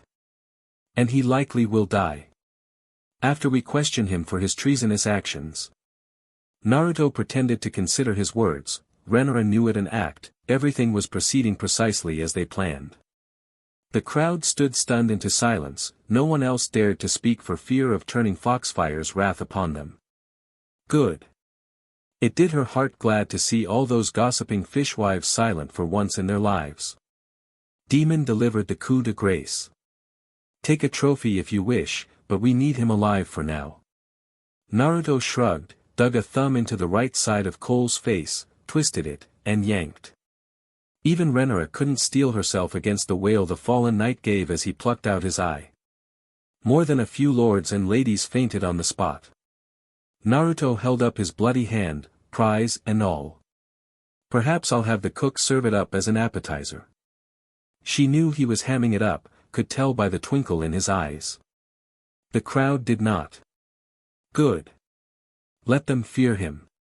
Naruto clicked his tongue. Corvus. A towering man bearing dark hair, clad entirely in black and gray armor appeared behind him in a swirl of were those raven feathers? No, surely not. Either he was playing his part very well, or he'd gone and made a new friend when she wasn't looking. The latter seemed more likely. Just who else had he met in the stepstones? Naruto gestured to Cole's trembling form. SCRT our friend to the black cells. A nod. Your will be done. Mildly unsettled though she was by the new arrival, Renna watched this Corvus teleport Cole away. She could think of no other word for the whirl of feathers that followed, with a certain grim satisfaction. One less thorn in her side, and his destruction had proven all too amusing. Sometimes it was easy to forget her husband had technically been appointed the MSTR of Whispers, after all. Naruto cleaned his bloody hand on Cole's cloak, stowed the man's eyeball in a vial pouch, caught her looking, and promptly sketched a little bow. The utter dastard. Still he was hers. Renna smirked and sauntered his way, Peach swinging to and fro. That settled it, she was intent on having another dance and more before the night was done. Allisen was already halfway there. She would not be outdone. Viseris raised his goblet, thusly satisfied by the sight. Let the feast continue. More BLD would flow before the wedding was done. Some say a Dothraki wedding without at least 3 deaths is considered a dull affair. Then again, in distant Karth women wear amazing dresses that deliberately expose their melons. And in Savage Marine, their barbaric fighting pits are considered wonderful sport and the victors great champions. But alas, this was no Dothraki wedding and this was neither Karth nor Marine, although Viseris sometimes wished it were, if only because life would be so much simpler then. Neither Karth nor Marine balked at murder. So long as you possessed wealth and a strong sword arm, it was your right to use both where you pleased, when you pleased, how you pleased. Dislike someone? Kill them. Have a bothersome enemy? Lop off their leg. Problems with one's subjects? Take a few hands as an example. These days, it was more of a struggle to be a good man than a wicked one. For all their so-called claims at being civilized, Westerosi society really was no better than its neighbors. Violence often ran rampant in the Seven Kingdoms, just as much as Essos. They simply made more of an effort to conceal it. Dress it up, make it pretty, hide it away from prying eyes, where none might see, also they might say they were better. Rhaenyra's wedding week was no different. Only 3 nights ago, they'd thrown Melas and Cole into the black cells and left them to stew in their misery until they cracked. Hobart Hightower might be joining them tonight if he did something particularly stupid. The Lord looked rather surly, as did his wife. Justifiable he supposed. He'd utterly upended any plans the Otto and his brother might have had. Otto himself hadn't left the chambers of the Hand of the King since he'd stormed out the feast. Oh, he doubtless wished to do so, but he hadn't been allowed. Ser Eric and Eric saw to that. Naruto had checked the room for secret passages a fortnight before, found one, and immediately sealed himself. They'd unblock it later when they had a proper, loyal hand installed in Otto's place. Perhaps Demon. And why not? His brother deserved a reward for his loyalty. What better position than Otto's own? It wasn't as though he would have it much longer. Father would have approved and Viseris could see the irony of such a lofty station. Balon the Brave. Dead of a burst belly. Taken before his time. The thought soured his smile and appetite alike. He'd thought it an accident at the time, or the gods playing their cruel jokes. Hand of the King for all of 5 days, then gone before the week was through. It had been so sudden. What else could it be but a tragedy? Yet now he knew better. Oh, yes. He knew. Father would have been a fine king, far better than any he could be. He could have been Jaehaerys reborn. Even now, years after his death, the realm was lesser for it. It still hurt at times and he found himself dwelling on it now more than ever. No matter, the responsible party would pay for their crimes. Not with gold, not with apologies, but something altogether more primal. Fire and blood. Shaking his head, he forced his focus back to more pleasant matters. Tomorrow would come the proper wedding itself. He'd rather surprise the lords and ladies with that, than the tournaments and the tourneys to further celebrate what followed. None of these lords or ladies had been allowed to leave the Red Keep until the wedding was concluded, if only because he knew they would immediately carry the news home to their families. That much was inevitable. He couldn't keep them here indefinitely, but he could forestall the chaos until after Rhaenyra said their vows. He owed her that much as her father. She deserved to have her special day conclude without a fuss. Warm fingers threaded through his own and a hand tugged at his, gently drawing him back to reality. He looked up to find Emma standing beside his chair, mere moments before she leaned in and kissed him full on the lips. He could smell the wine on her breath as she drew away, a rich fragrance that warmed his blood nearly as much as the kiss itself. "You've been sat up here all night," she crooned. "Dance with me." A dance? Now that sounded like a lovely idea. She looked downright radiant tonight. Almost glowing, really. Wait, was she? Viserys paused, mind whirling.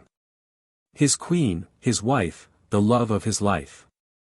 Could she truly be with child? It was entirely possible, he supposed. They'd hardly been celibate and it had been more than a year since little Visenya was born. He didn't dare say anything for fear of spooking her. She'd been terrified during her last PRGNNCY. Still, Naruto was an accomplished healer, surely she'd be all right. Oh gods! What if she was carrying a son? That might complicate things. He simply must ask Naruto to check later. Worry gnawed at his old heart. My love. Emma must have seen his face, for her own furrowed in abject concern. Are you alright? You look like you've seen a ghost. It's nothing, he waved her concerns away with a breezy smile and drew. Just a trifle. Go on. Enjoy yourself. I'll join you shortly. Emma did as he asked and descended the steps, but he suspected she'd question him later. Viseris knew he would fold, he'd never been able to keep secrets from his wife.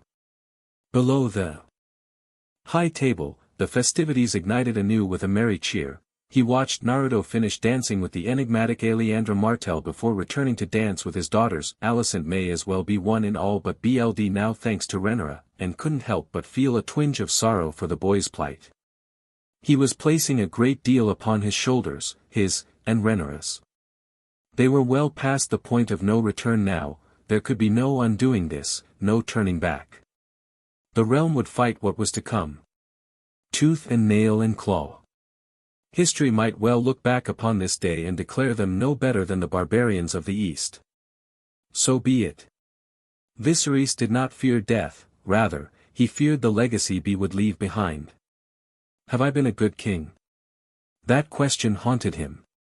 Many would say yes. He had held the realm together after the death of Jaehaerys, seen the stepstones conquered for all time. He had a dragon once more, the fire within stoked to new heights. His line was secure, with 2 daughters and a grandson well on the way. Naruto and Renna would prove fine parents to him, whatever his name, and be better than he had been. No point in delaying, then. Any longer than this, and he might well find a way to weasel out of things. Such would be unacceptable. He beckoned to the Lord Commander, who in turn approached him at a brisk pace. Sir Herald, his words drew nod from the man. With me. The king's guard stood at attention. It's time, then. I. Donning his crown once more, Viseris rose from the table. There would be no more delays. It was time. Otto Hightower burned his papers in the hearth. What other choice did he have? Burn them all. His plans were a ruin, his schemes in disarray, his plots poisoned. Melas missing, Cole captured, Gwaine gone to his cups, all while he found himself sealed in his quarters. He hadn't been, not at first, but perhaps he had taken that for granted, he hadn't thought Viseris would overreach himself like this. By the time he realized he'd tarried too long, it was too late and he found himself caught like a mouse in a trap. Time got funny when you were imprisoned, even in your own chambers.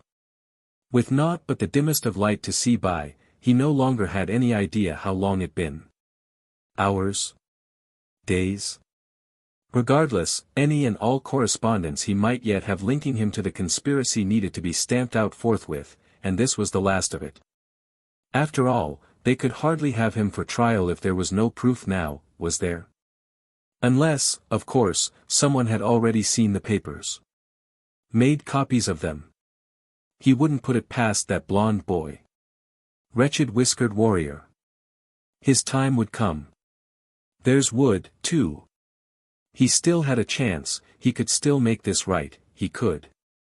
Without warning, the door opened behind Otto. He spun to face it with all the dignity befitting his station.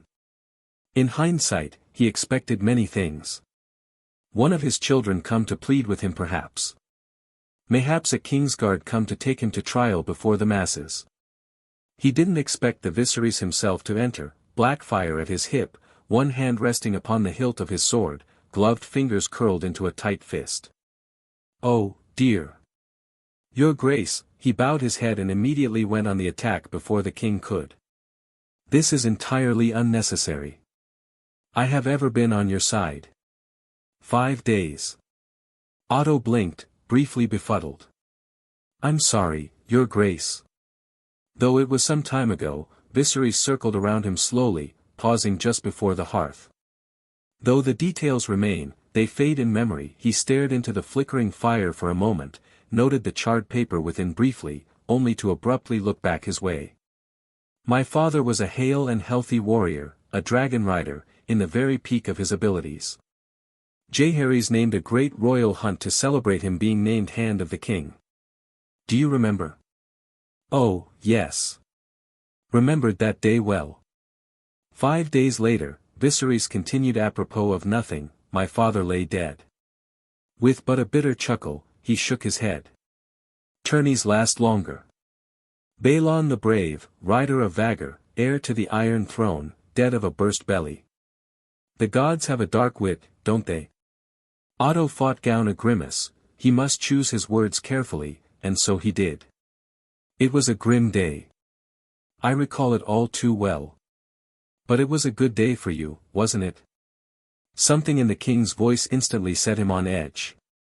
My grandfather named you Hand in Balon's stead. Ice ran through his veins. He knew. Somehow, someway, he knew. It took a substantial effort to keep his voice level. That's hardly how I viewed it, Your Grace. Lie to survive. It was a duty. A burden, one I only accepted with great reluctance. The king chuckled and stepped toward him. You served my grandsire nobly, in his final days. Still closer, he came. You are the man that taught me how to be king. Just when Otto thought he might run him through, he sighed and looked away from him. Just 5 days. You went from being another man in Jaehaerys court, to the second most powerful man in the realm. I wonder. When he looked back to him, there was a fire in his eyes, one that bespoke of ill intent. How long did it take you to choose yourself over your king? Deny. Your Grace. Poisoning my father wasn't enough, no, you knew I would never recover from Emma's death yet you tried to kill her anyway, there it was the accusation in the open air on the breath of a snarl. But it wouldn't do for her to die suddenly now, would it? No. It had to be slow. Subtle. Just enough to weaken her and the babe before BRTH. If not for my friend, I dare say you would have succeeded. And Allisen afterward that was a calculated distraction on your part. Do you only realize how poorly calculated it was? Don't acknowledge the truth in any way. That is an absurdity. I would never. Wouldn't you? A fist seized him by the collar and in an instant, that amiable facade vanished, revealing the dragon beneath as he shouted at him, you would do whatever suited you, so long as it gained you power and influence. You claim to serve the realm, but your interests no longer align with those of the realm. Your judgment has been compromised. You have betrayed me. That boy betrayed you first. Viseris scoffed. And now you seek to pour yet more of your poison in my ear. No, here at last, he spoke the truth. He will not stop at your daughter, he will seek your crown, your throne, everything that you have. A pale brow rose. Just as you would, given the chance. He bridled. Everything I do is for the good of. Of your house, came the rebuke. Of the realm. Otto recoiled, stung. Did he not see the danger? He acted for the good of the realm. A loyal hand must tell his king a discomfiting truth from time to time, Your Grace, if he doesn't, he's failed as a servant. You were a faithful servant, Otto. With his free hand, the king reached out and plucked the hand's pin from his chest. The crown and the realm both owe you a debt that can never be repaid. 9 words followed, and they sealed his fate. But I can no longer trust your judgment. He blew out a sigh. I suggest you choose your next words carefully. They may be your last as king. Viseris shoved him back. And now you mean to threaten me? Did he dare play his hand? What else could he do? Not a threat, Your Grace, he said. Merely a warning. Events have been set into motion as a result of your actions, and they bring dire consequences. Viseris turned away with a sigh. What kind of consequences? The sort that shall lead to the destruction of your house. He looked his way. What would you have me do? Otto took it as a sign. Finally, he saw sense. There is still time. Retract what you said about the wedding, wed Renna to my son, and have Naruto killed. It matters now how. Do this, and we might yet stay the coming storm. Black fire flew free from its sheath with impossible speed to tickle Otto's throat. Valyrian steel drove him back 1 pace, then 2, 3 now, sending him stumbling towards the hearth in his haste to avoid having his neck cut open. Otto glanced over his shoulder at the fire with a grimace. Even now he could feel the angry embers crackle against his back, fiery and fierce, stoked to blazing by all the papers he'd so hastily burned. A single shove or a stab would cast him into its embrace. He would burn. Otto raised both hands, showing himself unarmed. You wouldn't dare. My death would start a war. You seek to sow chaos in my city.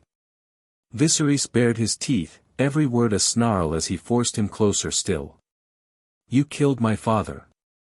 You sought the life of my queen. You threaten my family with destruction and death unless I do as you bid. I've chosen my words carefully, Otto. Perhaps you should have done the same. This is blasphemy. This is madness. Madness, his lips quirked in a smirk. I wish it were. No, this is the end. A new voice chimed as the door opened. For you, at least. It was him. Of course it was. Naruto. You don't seem to understand. The young man's face was cold as he sealed the door behind him, blue eyes darker than the deepest sea. This world, that throne, they aren't yours to conquer. They never have been. Whose, then? Yours? His lip curled in an ugly sneer. Foolish, puerile pup of a boy, feckless and unreasonable. Viseris forced him close to the fire, a single shove would cast him into the flames, now. Go ahead, Naruto hummed. Keep digging that hole. Shall I hand you a shovel? Otto snarled at him. Do you think removing me will lead to peace? He scoffed, his derision clear. He chuckled then, a low and bitter rasp that once set his foes running for the hills. Is that what you think? Neither Naruto nor Viseris budged. He had them. He knew he did. He held all the cards. And yet. Why did he have the feeling he'd misstepped? Kill me, and you will have no way of knowing what is to come. I demand a trial by. Viseris spoke over him. There will be no trial. A haunted look flashed across Otto's face. Kill me, and Allisen will never forgive you. Naruto surprised him. Or rather, his sudden snicker did. You've really done it now, he chuckled, then began to laugh. You idiot. Now it was Otto's turn to shiver. What could you possibly find so amusing about this? Look at you. Naruto gestured around them. Look at the sad state you're in right now. Look around you. Do you honestly think Allisen would approve of any of this? His head tilted, further driving the point home. Of what you've done. What you're doing even now. No, she would hate it. She would hate you. If she saw the state of you right now. Still smiling ever so sweetly, he leaned in to whisper the last words he would ever hear. She would wish you dead. We're here to grant that wish. Otto panicked and slapped his hand against Blackfire, bloodying his hand as he forced it away from his throat. Viseris moved before he could ever hope to do anything else. Valyrian steel pierced his stomach deep, causing him to stagger with a choked sound. Naruto's blade followed soon thereafter with cold surety. A blade in his belly, and another lodged in his chest. It was too much. Pain consumed Otto. Agony. Darkness swept in. Otto awoke with a start. Not in the light, but in the dark.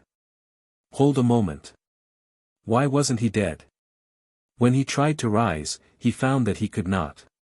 Someone had stripped him of all finery and every scrap of clothing, bandaged his wounds.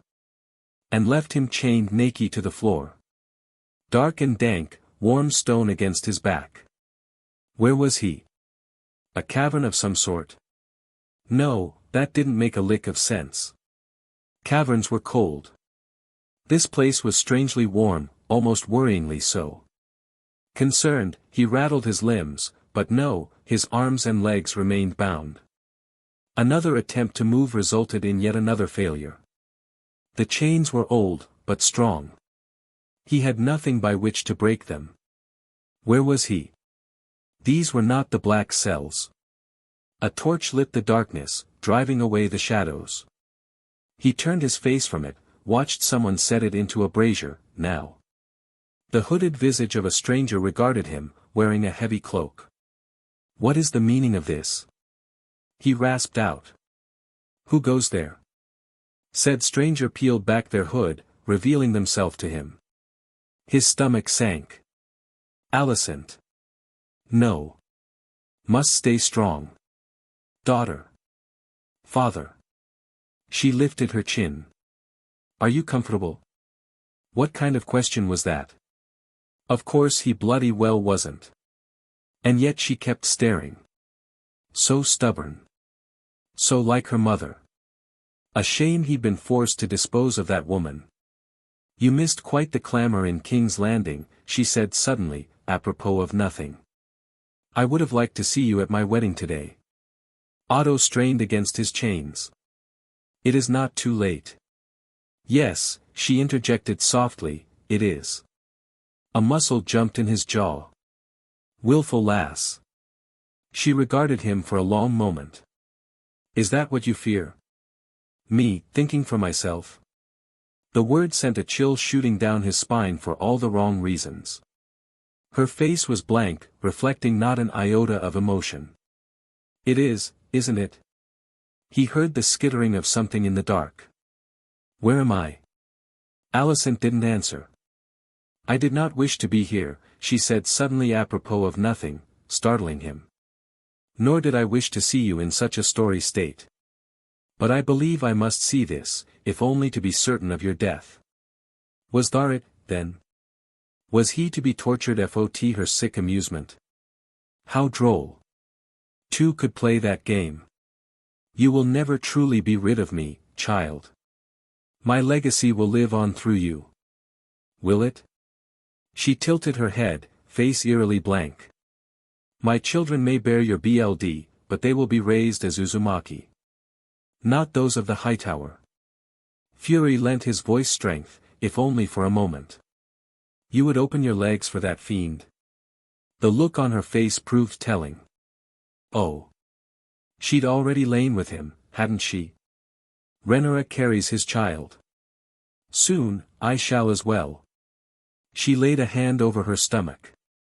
Perhaps I already do. Disappointment. Disgust. Dismay.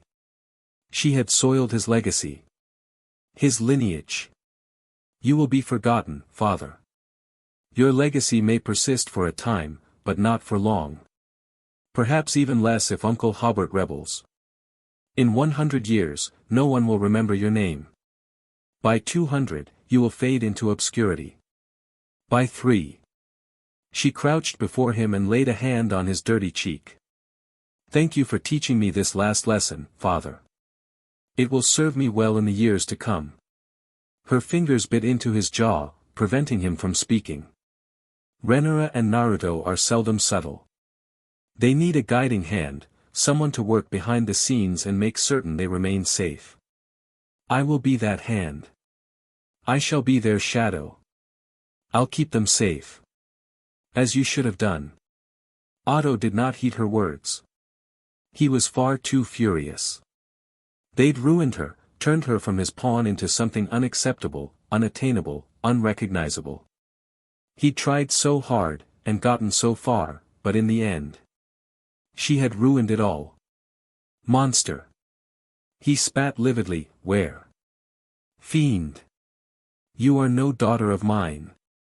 I am your daughter. She retorted sadly. I have always been your daughter. Whether you call me such, I care not. I will be happy. And you will be dead? He rasped an ugly laugh. Go ahead. Make yourself a kinslayer. Allisen shook her head and stepped back. You will not die by my hand. He scoffed. No, you will simply leave me to bleed and die. Is that it? She shook her head. There it was again, that odd skittering noise. Otto peered into the gloomy dark. Something peered back. As he looked on aghast, 6 scaled shapes scuttled forth from the shadows all, small though they were, each bore differing colors of gold on green and amber and blue and gray, even pale alabaster. And they, each of them, were headed straight for him. Silverwing's latest clutch hatched recently. Allisen hummed over their approach. I've been allowed to visit and feed them on occasion with Renna. They haven't been fed this morning. And they are so terribly hungry. Horo dawned. This was no cave. This was the dragon pit. She meant to feed him to these beasts. This was not the death he deserved. Not like this. Ironic, isn't it? You worked so hard to exterminate dragons, and yet here, and now, you shall meet your end by them. Say something. Anything. Delay. Dragons are noble beasts. He retorted, trying not to show his dread as the little lizards approached. So long as I do not show fear, they shan't harm me. Surely. These are hatchlings. Allisen tooted softly, correcting him. They're starving. And you, father, are red, bleeding, meat. No. The dragons crept close. No, no. Yet closer now. No, no, no. Closer. He tried to struggle but he was too weak, the chains entirely too strong, and the hatchlings too many. In desperation, he tried to thrash his head, cast them aside, all for naught. One them, a bright green creature with red eyes, crawled onto his chest and hissed. Otto snarled at it. Back. Get back, you. Its jaws opened wide. And his pride broke. Allisen. Please. Help me. Her eyes were cold, ruthless, just as he'd once wished her to be. I won't kill you, father. But I don't have to save you. The hatchling bit his nose and tore it clean off, warping his words into a scream. The impasse broke. That emboldened its siblings, their fangs found his legs, his groin, chest, and now his throat, ripping and tearing. Otto Hightower screamed out in despair as he was eaten alive. And Naruto Uzumaki yawned. He blew out a quick breath to steady himself and idly adjusted his collar for what must have been the umpteenth time in the last 5 minutes. Was it? Felt like it was. Perhaps it had been longer. Time got awfully funny when you were waiting for your wedding. He could have been waiting hours for all he knew. Maybe the better part of a day. Wedding. Even now, words still sent a flush burning through him. Somehow, it was not an unpleasant one. This was it, then. He'd faced down savage shinobi, grappled with gods, danced with dragons, all without balking, and yet the idea of marriage set his heart racing. He'd never thought himself the marrying type, you know. Never the sort to try this whole settling down thing, starting a family, raising little ones. It had just never in the cards, you know. Not back in the elemental nations, at least. There was always one conflict or another, always another bout, another battle to be fought. Westeros had been much the same for most of his time here. But here and now there was actually a chance to settle and breathe.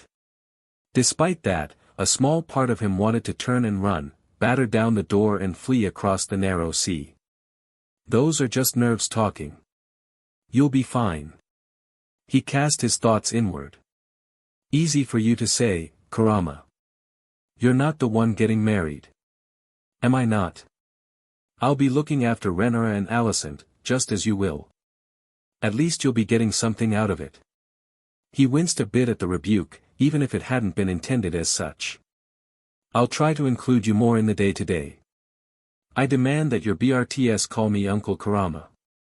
I'll settle for nothing less. A peal of laughter escaped him, taking the tension with it. Sure, sure any word on our friend? I can sense him. He's nearby. That was good to know. Wonder what's keeping him. Kurama scoffed. How should I know? I'm not a mind reader. Would that he were. Sensing people, and their emotions, wasn't all it was cracked up to be. And those bloody bells wouldn't stop tolling. The sept was starting to give him a headache. Darn sensitive senses. They'd isolated him in a small chamber where he was even now being prepared by several servants before a great many mirrors. His surly reflection said exactly what he thought of that. Mercifully, his attire hadn't been changed from the feast. For that at least, he was grateful. Allisen and Renna would likely have new dresses, and he was rather curious about that, yet for now he had no choice but to wait while the last-minute preparations were made.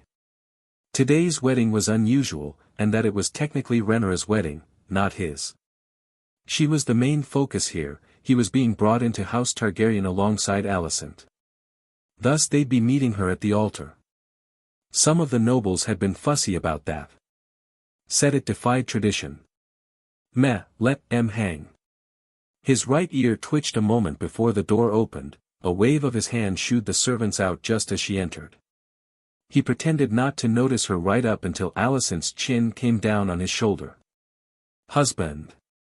You're really calling me that whenever you can, eh? The former Hightower lass hummed into his neck and he leaned back into her, taking solace in her company, allowing his gaze to rover over her wedding dress. She looked lovely. Allisen had chosen a appealing baleful black gown to contrast the amber colors he wore. It flowed all the way up to her neck, revealing not an inch of skin below her chin, which somehow only further served to accentuate the beauty within. Who said black was a mourning color again? She rocked that dress. He thought the long sleeves and black gloves were a particularly nice touch. Probably had black heels on under the dress as well. She did herself proud, or at least he thought so. Still, he liked seeing her in brighter colors too, you know. Promise me you'll wear something more colorful next time, he asked. Gladly. I dare say we've worn enough black for a lifetime. She laughed into his shoulder. They'll be calling it the Black Wedding at this rate. Very funny. Idly, he spied a bit of red on her cheek and frowned. Is that BLD? She thumbed it away with a smile. Nothing you need concern yourself with. Wait. Had she? High above them, the bells tolled one final time, then fell silent, distracting him. Naruto blew out a sigh. Sounds like it's time. Allisen squirmed a little. So it would seem. Nervous? A little. He offered her his arm, and she accepted it, daring a quick kiss on his cheek that left him wanting. Allisen had no family willing to walk her up the steps, so that fell to him. Tongues would wag. Let them. Out they went. A sizable crowd awaited them both without and within, peasants packed as far as the eye could see, their grasping hands hemmed back thanks to a ring of trusted guards, by which they could walk down a center aisle leading to the altar above it all. Some of the poor BSTRDS looked like they weren't eating well. His heart went out to them, but he had nothing he could offer them on hand at the moment. Wait, didn't he? On a whim, he reached out with his free hand and still holding tight to Allisen to keep her safe, he touched those he could as he walked, imparting a touch of healing chakra. Into whomever he could. A brief brush of his fingers was all it took. More than a few looked surprised that he would even dare to such a thing. Those he couldn't, reach, he made sure to look at, to smile for, and to give his thanks, if only to show that they were, the lot of them, acknowledged, that each of them were seen. After a moment's pause, Allisen caught onto what he was doing and began the same. Clever girl. Little did they know the sheer upswing of goodwill they'd just won themselves. It would prove instrumental in the coming years. But for now, the upper levels of the septa waited. Past those steps, the nobles gazed at them, many gobsmacked by his seemingly senseless act of charity. All except the Targaryens. But even they didn't dare speak a word. All eyes followed them as they ascended the steps, then past them, to the one who stood at the head of it all. And there, at the very end, awaiting them, he saw Renna. Naruto felt his throat go dry. In contrast to the Allisen's seemingly seamless black dress, Renna wore a shoulderless orange-red gown with a slight lifted window at the chest, accentuating her melons. The fabric shone like fire itself against her pale skin, catching the light just so to blaze bright, much like her rich violet eyes. Apparently Allisen's last dress had given her ideas and she'd been driven to exceed her. Judging by the subtle yet quietly pleased noise Allisen made at his side, she was quite impressed. Nothing wrong with a little healthy competition. Up the steps they went together, Allisen lifting her dress just a touch as they walked, lest she trip. Renna reached out halfway and took her hand, the better to help her balance. "You both look lovely," she whispered. Allisen hummed. "As you do." Someone coughed behind them. Naruto chuckled. Right, he'd nearly forgotten about their priest. Lorgar was an amicable septon who'd followed him over from the stepstones. Tall and broad of shoulders. He towered over most priests.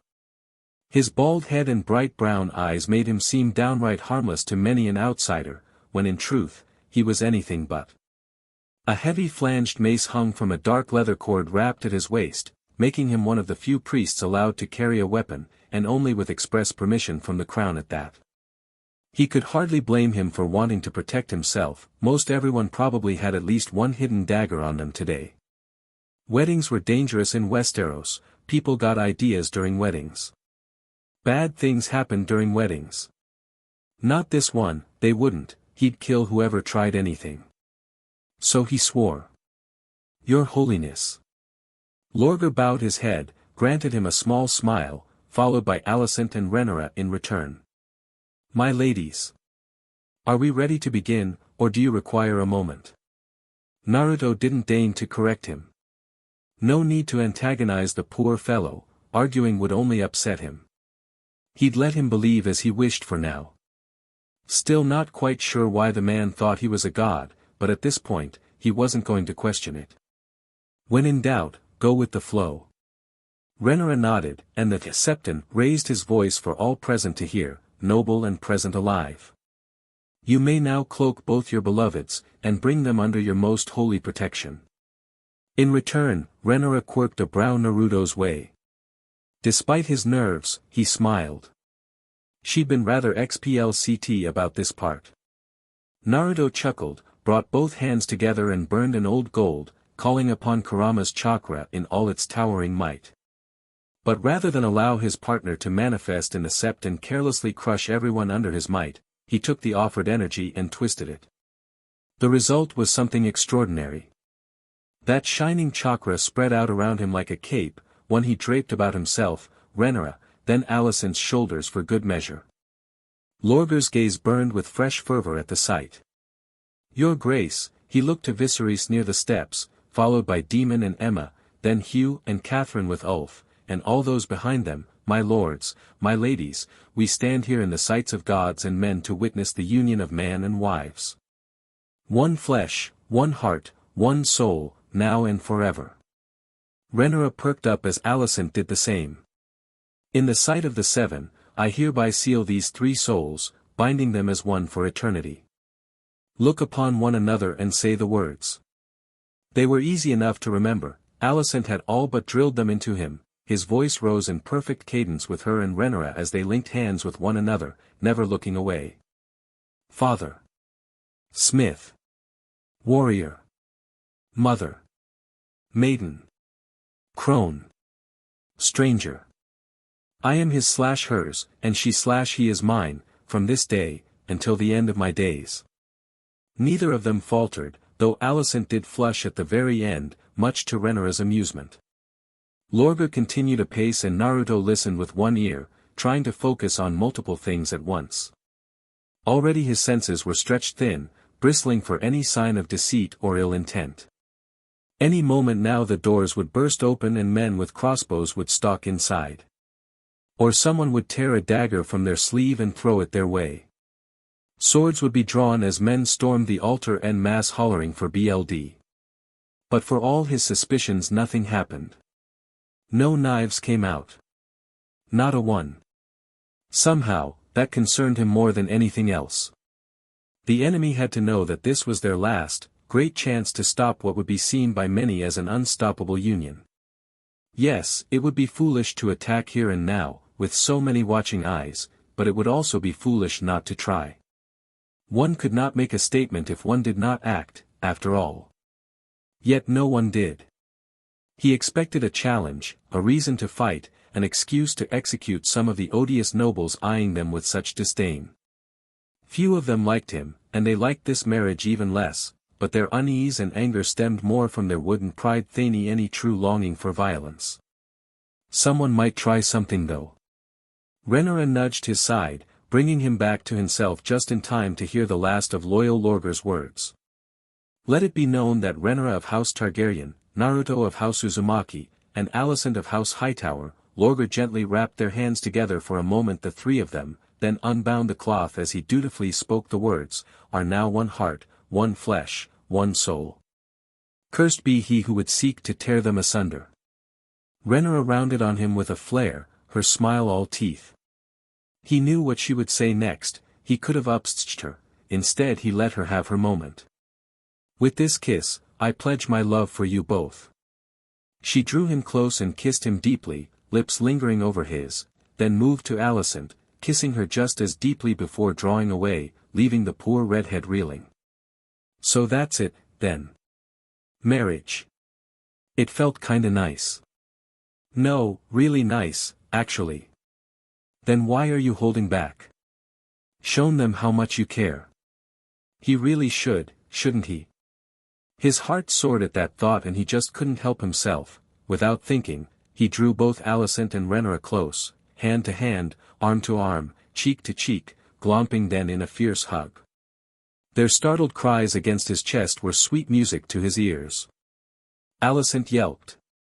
Naruto. Renna thumped his chest with a fist. What is the meaning of? He silenced them with his lips, kissing each ferociously until they were left swooning breathlessly on their feet. Sorry. There could be no holding back his smile, or his laughter, now. I just can't help myself. I love you both. While they were thus distracted and enamored, he raised their interlocked hands high and spun to face the crowd, grinning like a loon. Mission accomplished. Most of the nobles applauded, some with decidedly less enthusiasm than others, but the small folk roared their approval with 1,000 dissonant voices. Something answered them. With neither word not warning, an almighty quake suddenly shook the September roof from above, rattling the mighty building from top to bottom, causing many an onlooker to look, well up. Well that they did at that, because Aragon's roar shattered the air from on high, bellowing what might have been a challenge or a greeting. Naruto's grin practically split his face. Finally. I was wondering when he'd show up. At long last, after all this time, Cannibal had returned. Now that was a wedding present. So alright folks, that's all for today. Stay tuned for part 7. Do subscribe, like and share for more such videos. Also check out the story and author NeonZangetsu on FANFICTIONnet. Press the bell icon to be notified first on release. See you in the next video. Till then, goodbye.